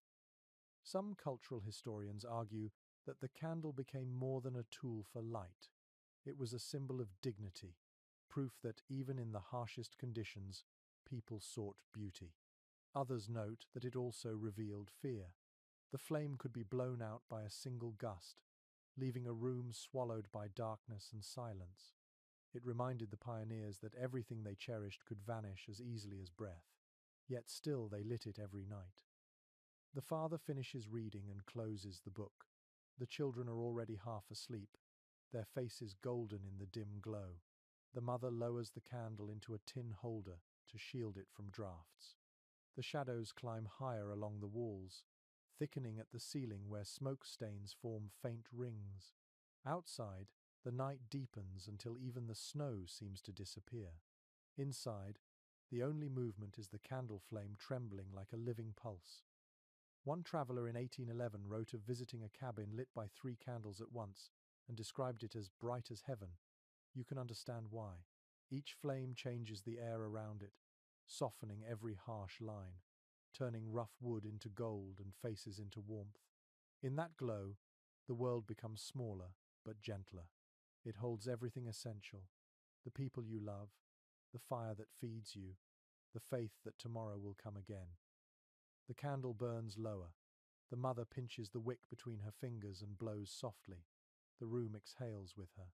The darkness returns, thick but not frightening, for the embers in the hearth still glow faintly red. You feel the quiet settle again, the peace that follows after light. The family drifts towards sleep, and even the night outside seems to pause, respecting their rest. A scholar once described this nightly ritual as an act of fragile hope repeated endlessly. You think about that now, watching the last curl of smoke rise from the snuffed wick. The air smells faintly of melted wax and ash. The flame may have vanished, but its warmth lingers, invisible yet real. The candlelight has gone, but it has left its mark, a small circle of tenderness in a world of cold and dark. And that, perhaps, is the truest kind of light there is. The cabin sleeps in deep quiet until a faint sound stirs you awake. It is a cough, dry and weak, followed by a low murmur. The fire has burned down to ash, and the air feels colder than before. You rise slowly, your breath forming white clouds in the darkness. The mother is awake too, sitting beside the bed, her face pale in the faint light that seeps through the window. One of the children is feverish. You can feel the tension in the room, the hush of worry pressing close. According to medical notes from frontier journals, illness during winter was one of the greatest fears of the early settlers. Doctors were rare, medicine scarcer still. When fever struck, families relied on what knowledge they carried, mixed with superstition and prayer. Warmth became the first remedy for every sickness. The fire was the doctor, the quilts were the nurses, and hope was the only prescription that never ran out. One household record from 1808 describes how families treated chills and frostbite with heated stones wrapped in cloth. They placed them at the feet or pressed them gently against the chest. Others brewed teas from willow bark, pine needles, or dried elderflower, letting the steam fill the air while the patient breathed it in. Every cabin had its secret recipe, handed down like treasure. The ingredients changed, but the purpose never did: to bring warmth back into the body and keep death waiting outside the door. The mother moves quietly now, stirring a small pot by the hearth. The smell of herbs fills the room, sharp and green, cutting through the thick scent of smoke. She tests the warmth of the liquid on her wrist before giving the child a sip. The father kneels by the fire, coaxing new flames from the dying coals. His hands move fast but gently, his jaw tight with worry. You can feel the fear beneath their calm. Out here, sickness travels faster than the wind and leaves no time for panic. According to missionary reports from the northern frontier, even a common cold could turn deadly in a cabin sealed tight against winter. The same walls that kept out the frost also trapped smoke and dampness. Children coughed through the night, and families prayed for spring to bring fresh air. Some built small vents in the roof to let the sickness escape, believing the wind could carry illness away. It was half faith, half instinct, and sometimes it worked. One curious account from a diary kept by a midwife tells of using animal fat as a salve for frostbite and sores. She wrote of rubbing it into the skin until it glowed, warming both body and spirit. Another entry describes placing onions in the corners of the room to draw out bad humours. Modern science might laugh at such remedies, but in those long winters, faith and improvisation were often enough to keep people alive. The mother hums softly as she strokes the child's hair, her voice barely above a whisper. The tune is simple, ancient, and soothing. The father lays his palm against the child's forehead and nods in relief when he feels the fever beginning to ease. The firelight catches in their eyes, reflecting both exhaustion and devotion. You realize that love itself is another kind of medicine here, quiet and persistent, burning like a small flame in the vast dark. Some social historians note that frontier families developed their own systems of healing, not just from necessity, but from a deep belief in connection. The body, the earth, and the fire were all part of the same rhythm. To tend one was to tend them all. Others suggest it was simply practicality born of isolation. Whatever the reason, the people who lived in these cabins became their own healers, learning to read signs in the color of a face, the sound of a cough, the glow of a fevered cheek. The child sighs and turns over in sleep, the fever broken. The mother finally lets herself breathe. She dips a cloth in the warm water and wipes her hands slowly, her eyes heavy with fatigue.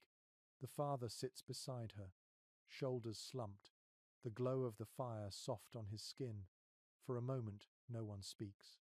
The only sound is the quiet crackle of the logs and the faint drip of melted snow outside the door. The cabin feels sacred now, wrapped in calm after fear. One letter from a pioneer woman, written in 1813, captures this exact feeling. She wrote, "When the fever breaks, it feels as though winter itself has loosened its grip."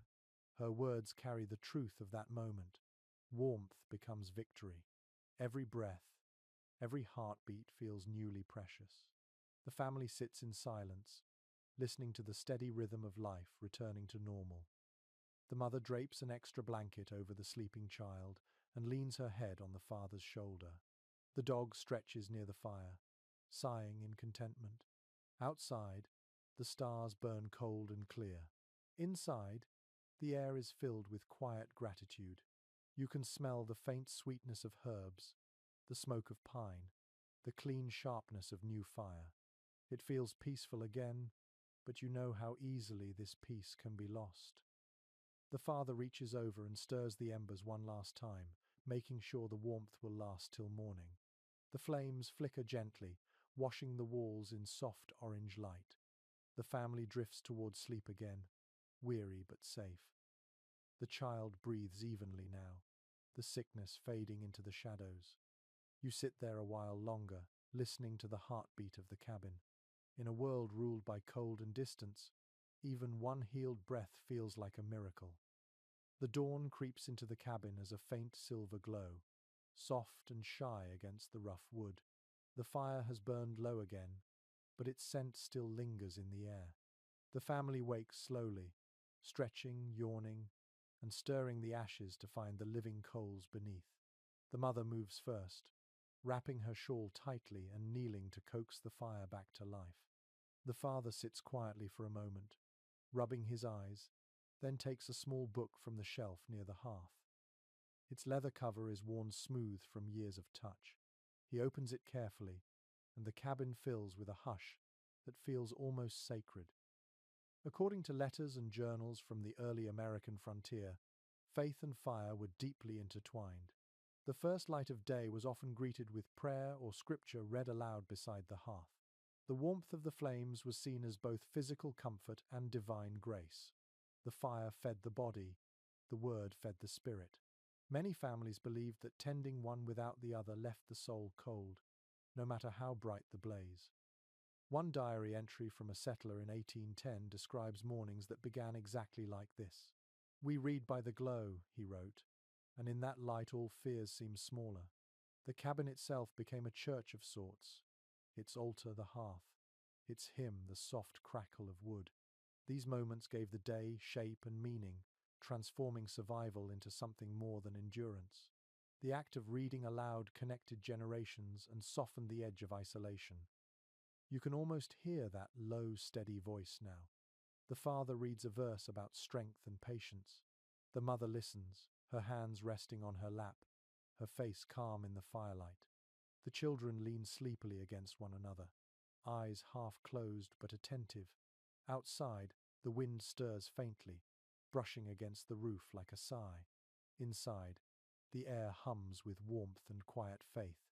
The candle flickers once on the table, then steadies, as though agreeing with the words being spoken. According to ministers who travelled through these settlements, the Bible was often the only book a family owned.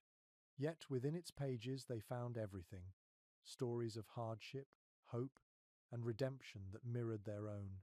It gave meaning to the endless labour, to the bitter winters and uncertain harvests. Some families memorized entire passages, so that if the book were ever lost or damaged, its words would live on in their voices.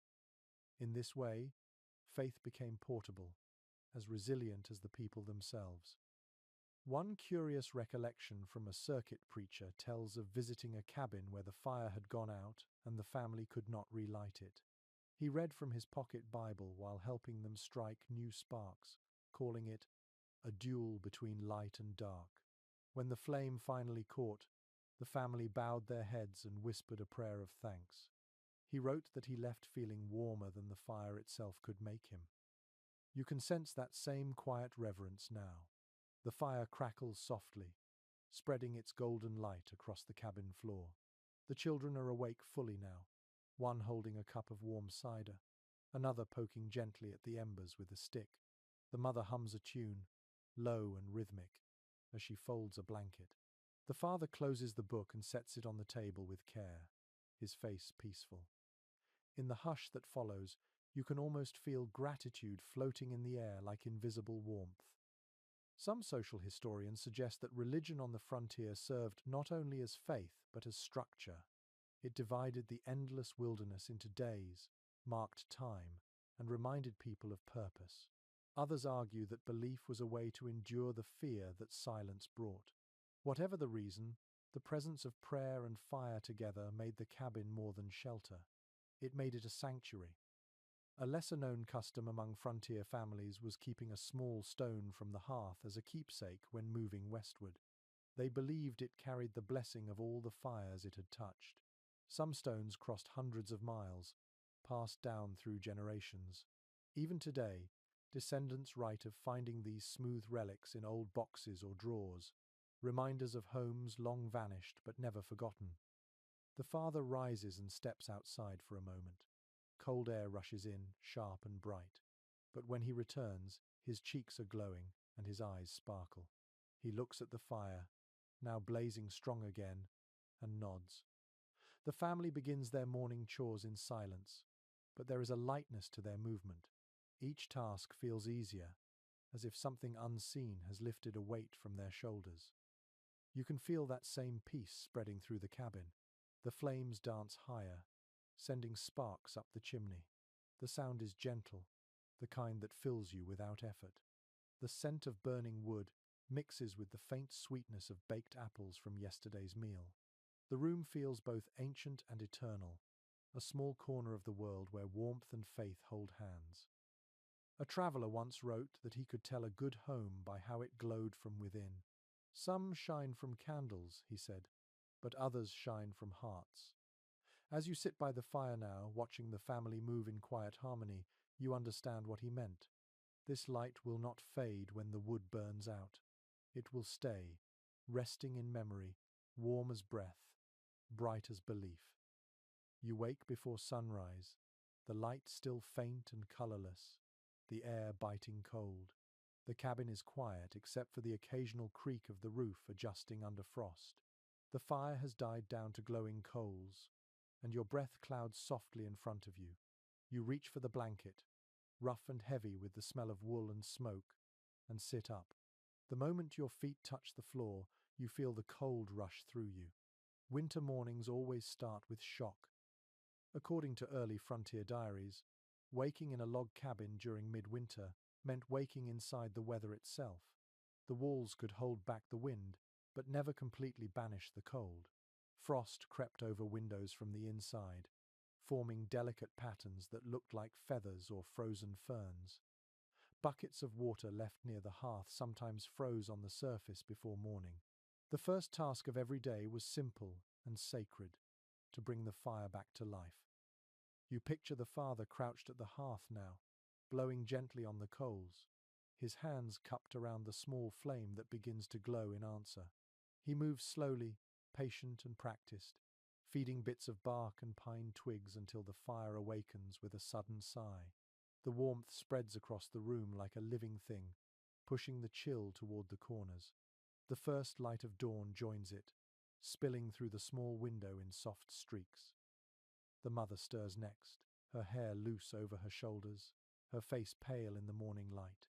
She adds another log to the flames, and the fire brightens until the room glows golden. According to one traveller's letter written in 1812, the inside of a frontier cabin in the morning smelled like wood smoke and frozen dreams returning to life.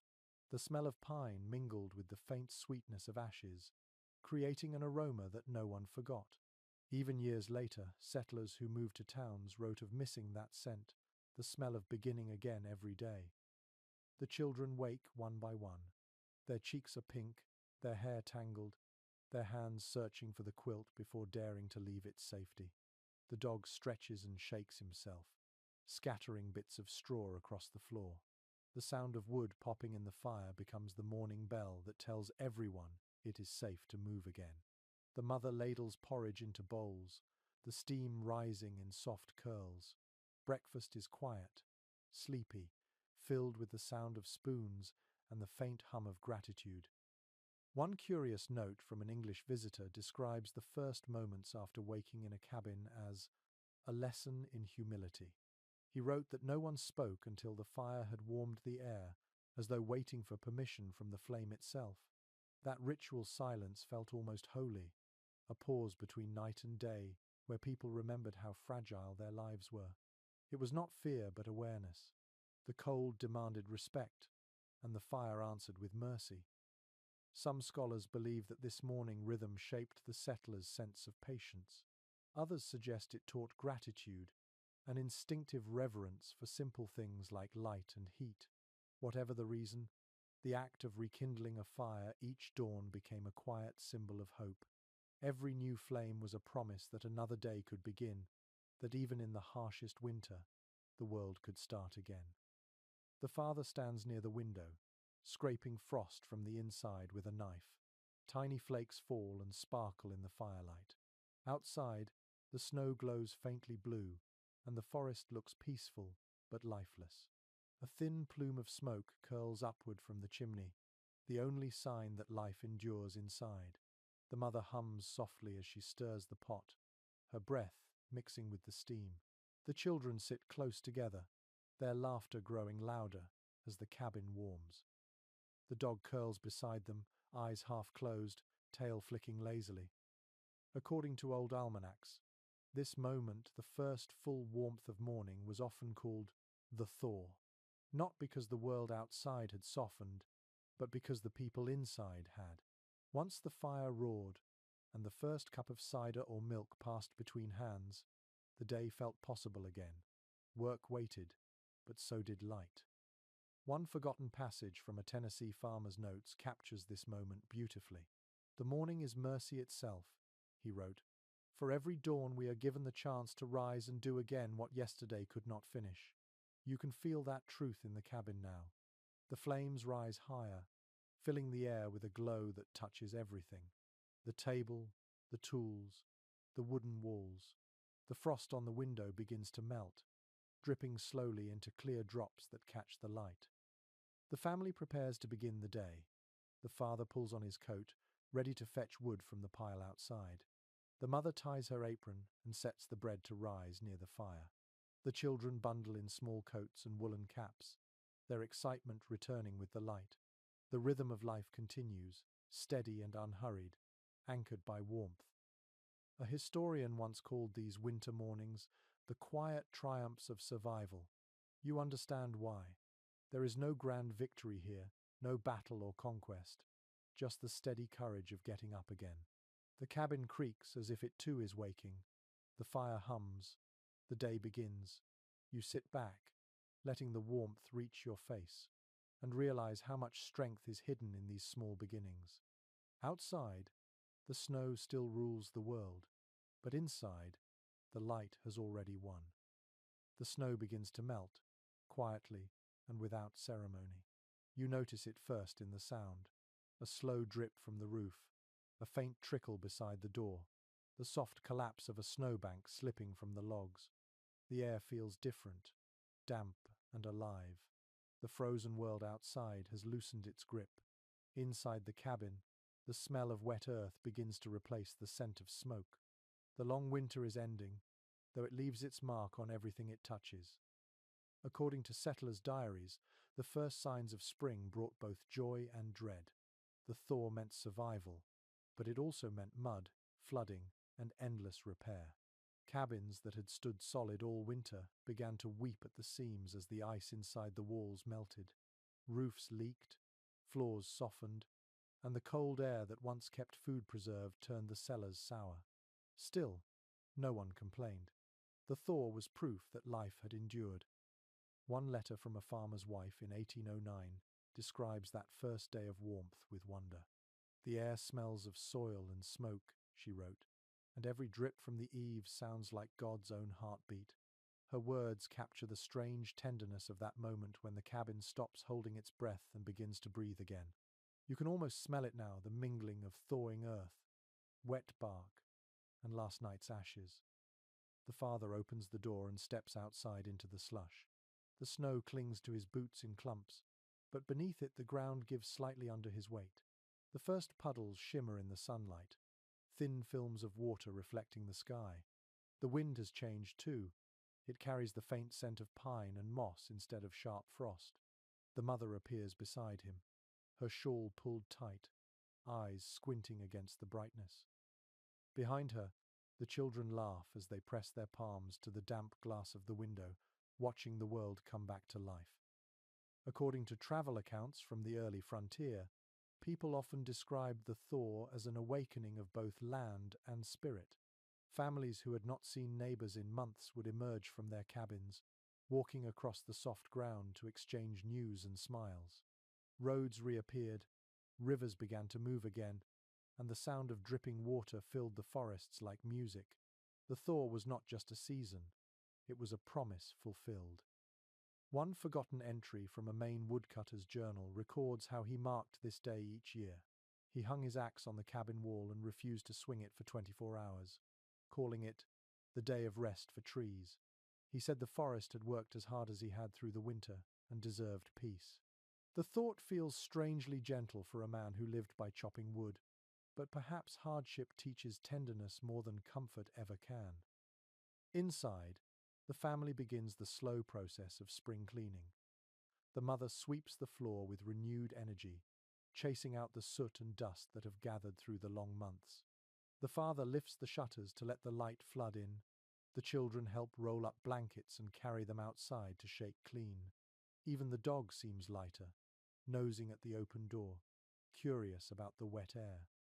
You can feel the cabin itself stretch, its timbers groaning softly, adjusting to warmth after so much cold. According to local folklore, the first fire made after the thaw was considered special. Some families called it the thank you fire. They burned small twigs from the oldest trees near their homes as a gesture of gratitude. The smoke was believed to carry thanks to whatever forces had kept them alive through the season. Historians argue whether the custom had religious roots or was simply a way to mark survival, but the meaning remains clear. The end of winter was not taken for granted. The father builds that fire now, smaller than before, more for comfort than defense. The smoke rises lazily, curling through the new light streaming from the window. The warmth feels different, less desperate, more peaceful. The mother hums as she works, her voice soft and content. The children's laughter drifts in from outside as they splash in puddles, their boots soaked but spirits unbroken. The dog barks once, tail wagging, as if greeting the returning world. One traveller from the period wrote that spring on the frontier was a second birth of the soul. He describes standing in the doorway of a cabin like this one, listening to the steady rhythm of melting snow, feeling both smaller and freer than ever before. The land forgives, he wrote, and so do we. You can almost feel that forgiveness in the air now, as the cold recedes and the fire's warmth becomes gentle again. The sun climbs higher, and the light inside the cabin grows brighter, softer. The shadows that once ruled the room retreat to the corners. The air smells of wet soil, wood sap, and something faintly sweet, like life beginning to stir again. The family sits for a moment in silence, watching water drip from the roof, each drop falling like a note in a song they have waited months to hear. A historian once said that the true miracle of the pioneers was not that they conquered nature, but that they learned to endure it long enough to see it change. You understand that now. The thaw is not triumph. It is renewal. Every drop of melting snow, every creak of timber, every sigh of warm air is a victory written in patience. The cabin stands strong, weathered but alive, a shelter that has kept its promise. The days grow longer. The sun rises earlier and lingers on the horizon like a patient guest who has finally decided to stay. The snow outside has melted into streams that twist through the grass, and the once white ground is now dark and soft. The cabin smells of new air, the kind that carries the scent of damp earth and pine needles. The fire burns smaller now, no longer a battle but a companion.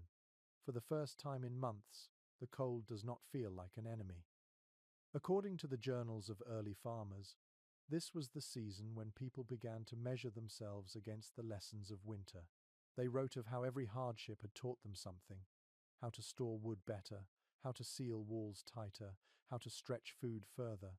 More importantly, they learned how to endure without breaking. The cold, they said, did not just test their bodies, it tempered their spirits like iron.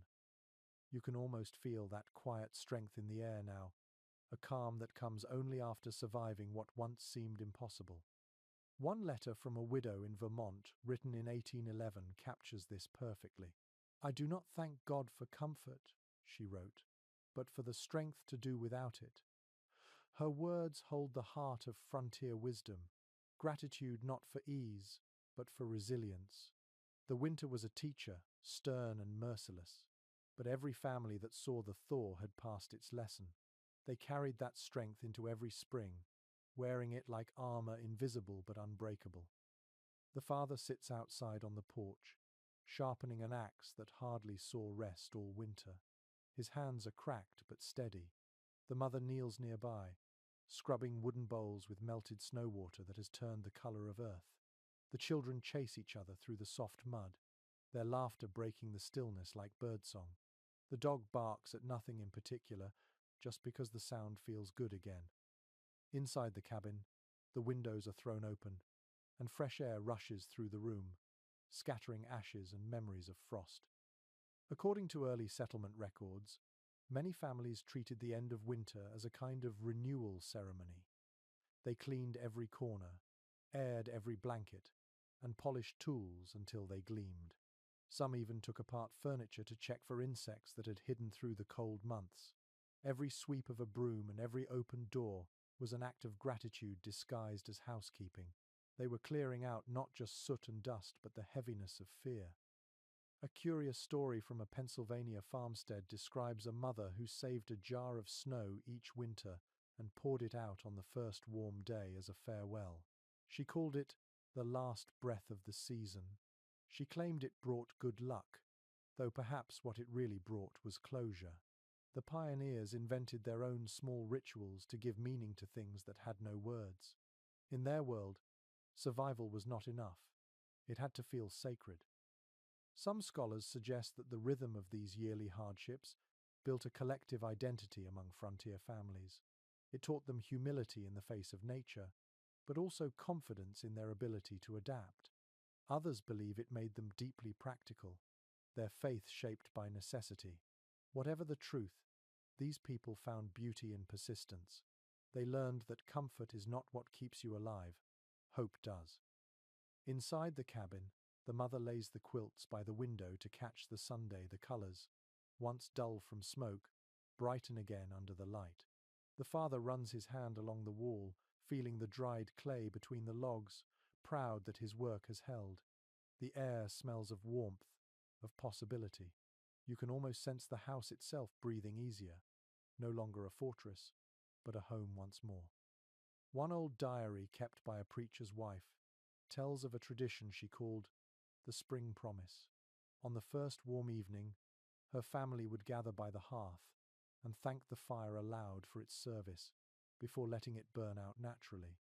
It is the one time, she wrote, when silence in the chimney feels right. They would then step outside, look at the stars, and listen to the running water nearby. In that sound, they heard the voice of renewal. You can imagine this family doing the same now. The fire burns low, its glow soft and steady. The father sets down his axe and joins his wife at the doorway. The children stand barefoot in the damp grass, marveling at the puddles reflecting the orange light of sunset. The dog sits beside them, tail wagging slowly, ears perked at the evening song of birds. The air hums with life again. According to one historian's reflection on this period, the pioneers' true victory was not over the wilderness, but within it. They learned to bend without breaking, to listen to the earth instead of defying it. The cold taught patience, the thaw taught gratitude, and together they built a kind of wisdom that modern comfort rarely remembers. The last of the snow melts away in the shadows near the tree line. The river nearby begins to sing louder, carrying bits of ice toward distant waters. Inside the cabin, the fire dims, but no one minds.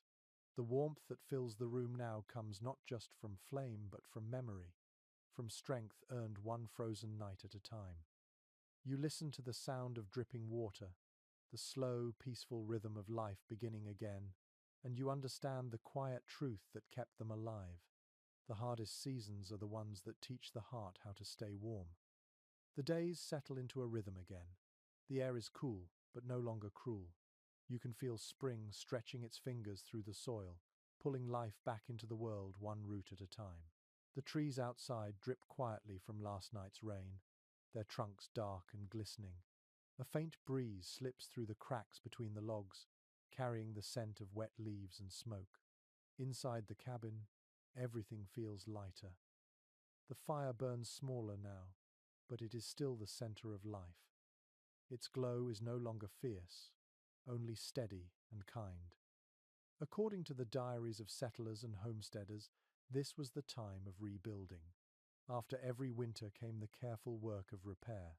The pioneers patched roofs, tightened door frames, and checked the logs for signs of rot. They refilled the cracks between timbers with clay and moss, sealing the cabin anew against the seasons ahead. This work was not just maintenance, it was gratitude made visible. The cabin had carried them through another winter, and they repaid it with care. One journal, kept by a woman in 1814, describes her family's spring ritual. "We thank the walls," she wrote, "for standing between us and death."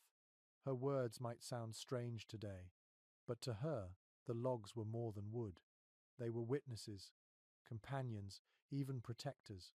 Every nail and beam held the memory of their breath, their laughter, their fear. You can imagine her hand brushing the wall as she said it, the same way someone might stroke the face of a friend. The father in this cabin does much the same. He walks slowly around the outside, running his hand along the wood, inspecting each seam. The mother follows behind him with a basket of tools and scraps of moss. Together, they work in quiet rhythm, filling gaps, smoothing edges, speaking only when necessary. The children carry small bundles of straw and laugh when the wind scatters them. The sound of their laughter blends with the creak of the forest and the call of birds returning home.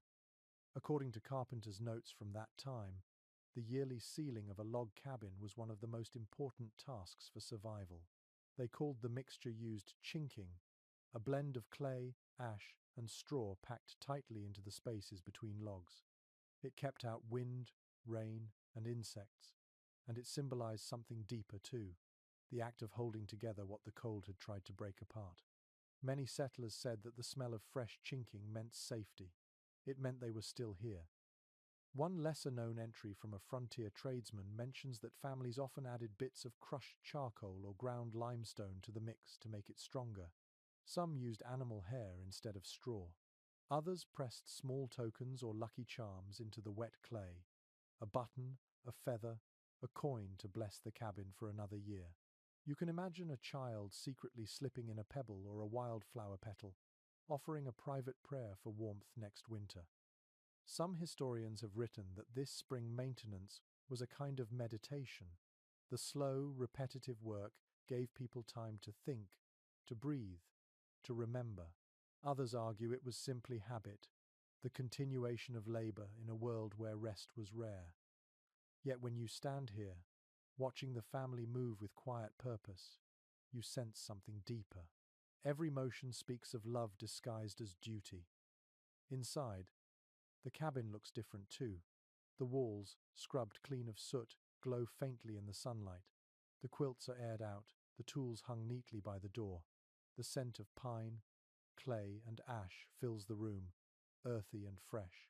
The fire crackles softly in the hearth, smaller now but still alive, the way a heart keeps beating even after fear has passed.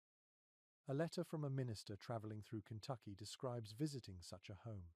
He wrote, "I have seen great churches built of stone, but none that seems so blessed as the log house that smells of smoke and clay." His words capture what you feel in this space. The cabin itself is not grand, but it holds something sacred, the quiet triumph of people who have made peace with the wild. The family pauses for a moment, standing outside together. The mother wipes her hands on her apron, the father straightens his back, and the children squint up at the sky. The clouds drift slowly, and a single bird circles above them before vanishing into the trees. The air is full of small sounds, dripping water, creaking branches, the whisper of thawed earth beneath their boots. Life hums quietly in every direction. One traveler who passed through the frontier in 1817 described this season as the time when the world begins to trust again. After months of silence and survival, the land opens itself, forgiving the cold. The people, too, forgive the hardships that nearly broke them. They return to work, to laughter, to the slow, patient rhythm of living. The same pattern repeats every year, as if written in the bones of the earth itself. The family heads back inside. The father adds one last piece of wood to the fire. The mother kneels to sweep the hearth. The cabin smells of warmth and effort, the kind that comes only from honest hands. The light outside softens toward evening, and the air cools again, but no one hurries. The house is ready, sealed, renewed. The fire flickers like a heartbeat, and you can feel the contentment that fills the room. They have survived the winter, and now they belong to the world again. The logs, the fire, the air, and the people all breathing together, all part of the same slow and beautiful cycle of endurance. The sun is higher now, and its warmth lingers long after morning fades. The ground outside the cabin is soft underfoot, patched with early green.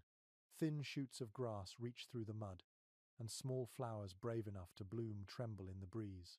The forest smells alive again, a blend of sap, soil, and rain. Inside the cabin, the family has opened every window. Fresh air rushes through the rooms, carrying away the last traces of smoke and winter. According to travelers' accounts from the early 1800s, the arrival of spring was both liberation and reminder. Families who had survived the cold now faced the work of living again, planting, hunting, mending, and rebuilding what the frost had broken. The warmth brought joy, but also restlessness. People longed to move, to stretch their legs after months of confinement. The thaw of the land echoed inside their bones. One woman's letter from 1815 captures this change beautifully. "I walked outside today without fear," she wrote. "The air touched my skin like forgiveness." For months, every breath had been measured and every movement guarded against the cold. Now, life expanded again. The same forest that once threatened them with hunger and frost now offered food, light, and sound. Birds returned to the trees, their songs ringing clear through the open windows. The mother stands by the hearth, though the fire is small now, more symbol than necessity. She stirs a pot of stew made from dried meat and the first wild greens of the season. The father sits nearby, carving a new handle for his axe, his knife moving with slow precision. The children chase the dog around the yard, laughing, their bare feet splashing through puddles. The sound of their voices drifts inside, mixing with the steady rhythm of the knife and the bubbling stew. According to frontier records, the first outdoor work after winter felt almost ceremonial.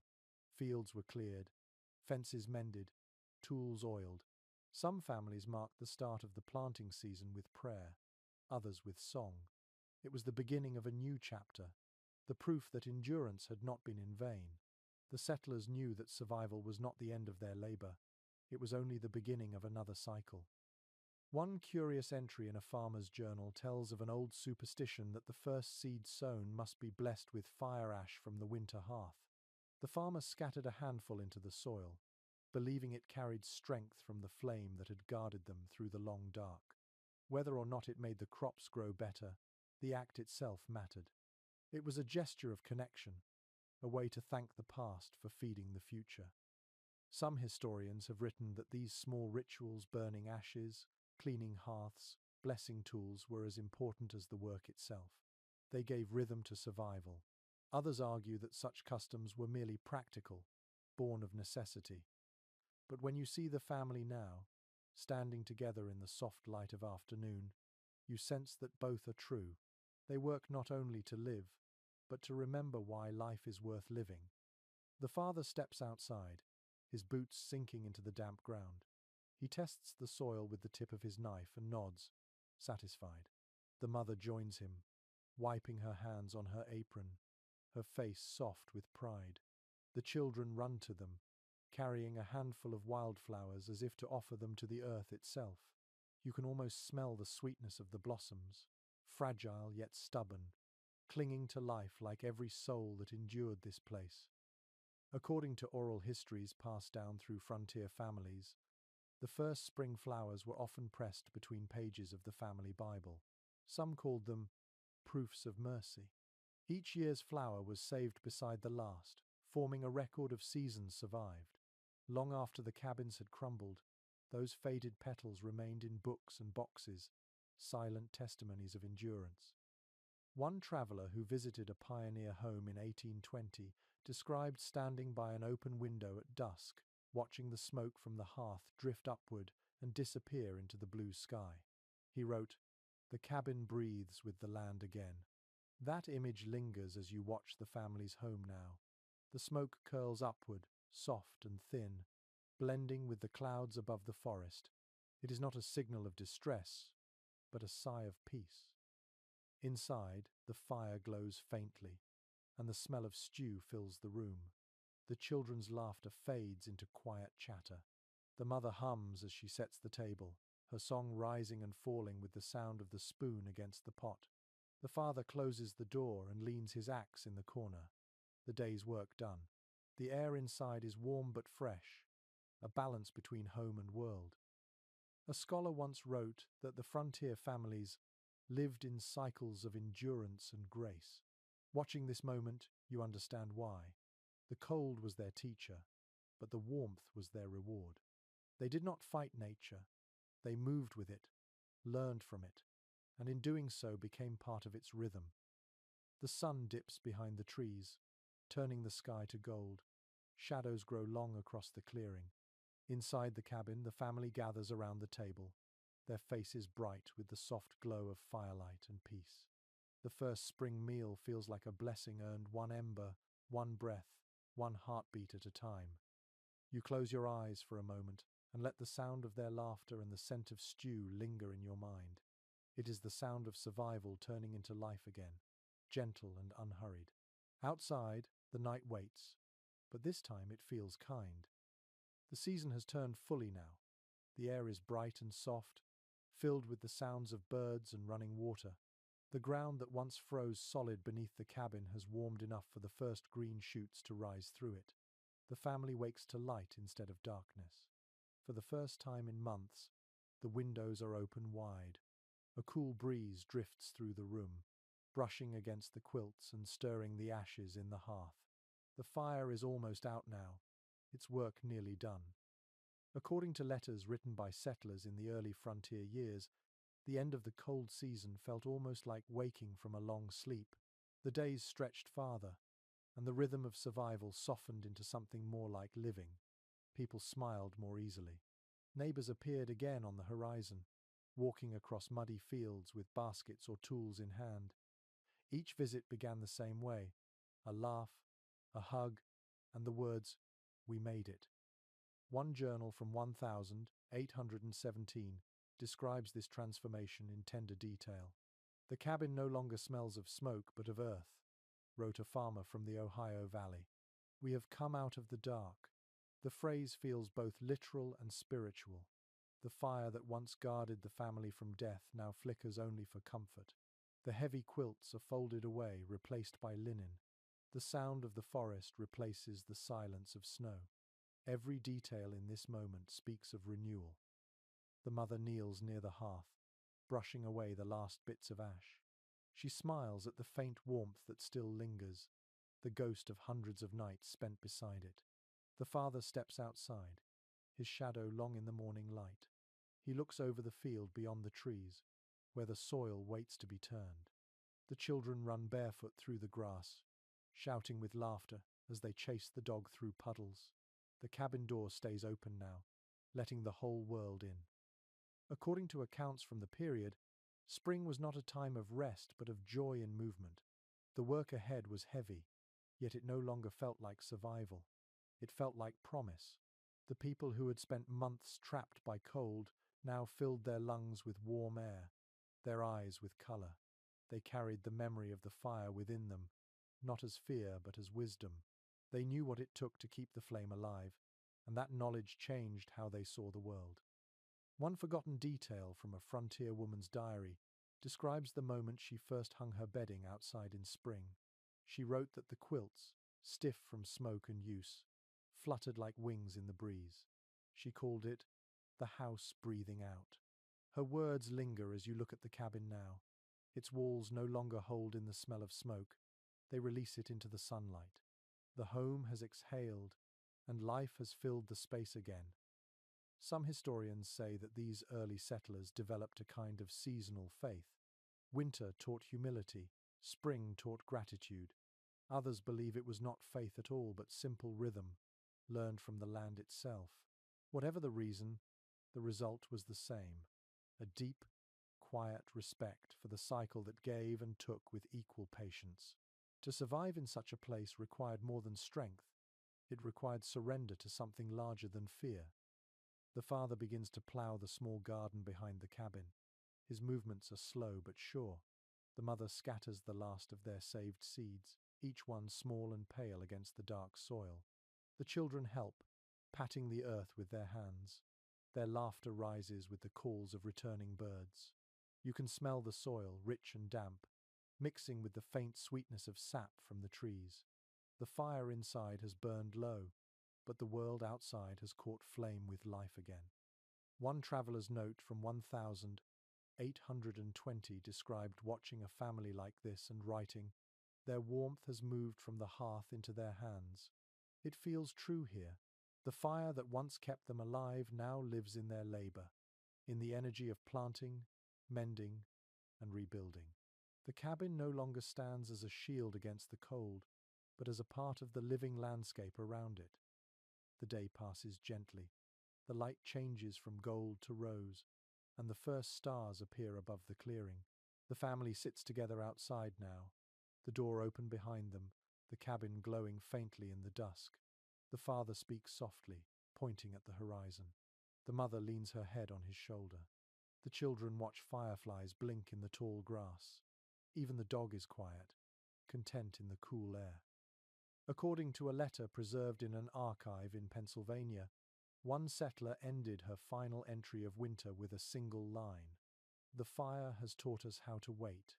You can feel that truth in this quiet evening.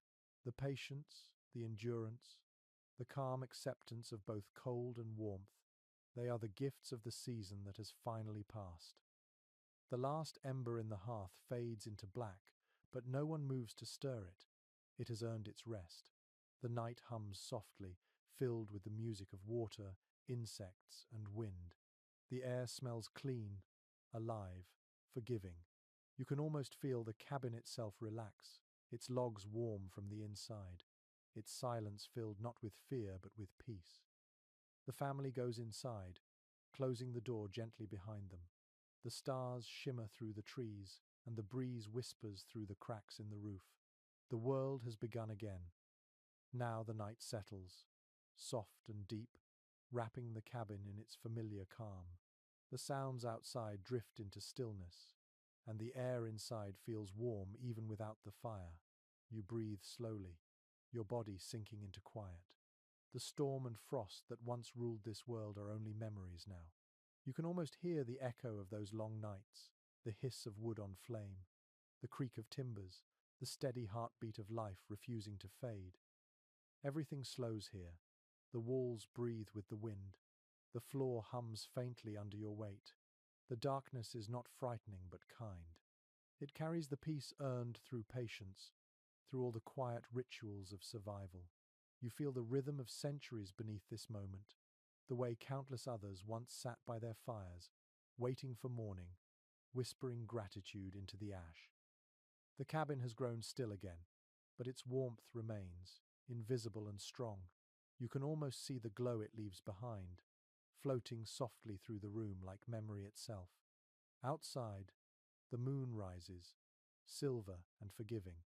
The stars shimmer over the fields, and the breeze carries the scent of thawed earth. You let your breath slow, the edges of thought dissolving into calm. The fire that kept you alive is gone, but its warmth stays with you, not in your skin but somewhere deeper. The world outside sleeps. The cabin dreams, and you, resting here in the quiet glow of what has been endured, feel the same gentle truth that carried them through. Warmth is not only fire, it is presence, patience, and the peace of knowing you have made it safely through the night.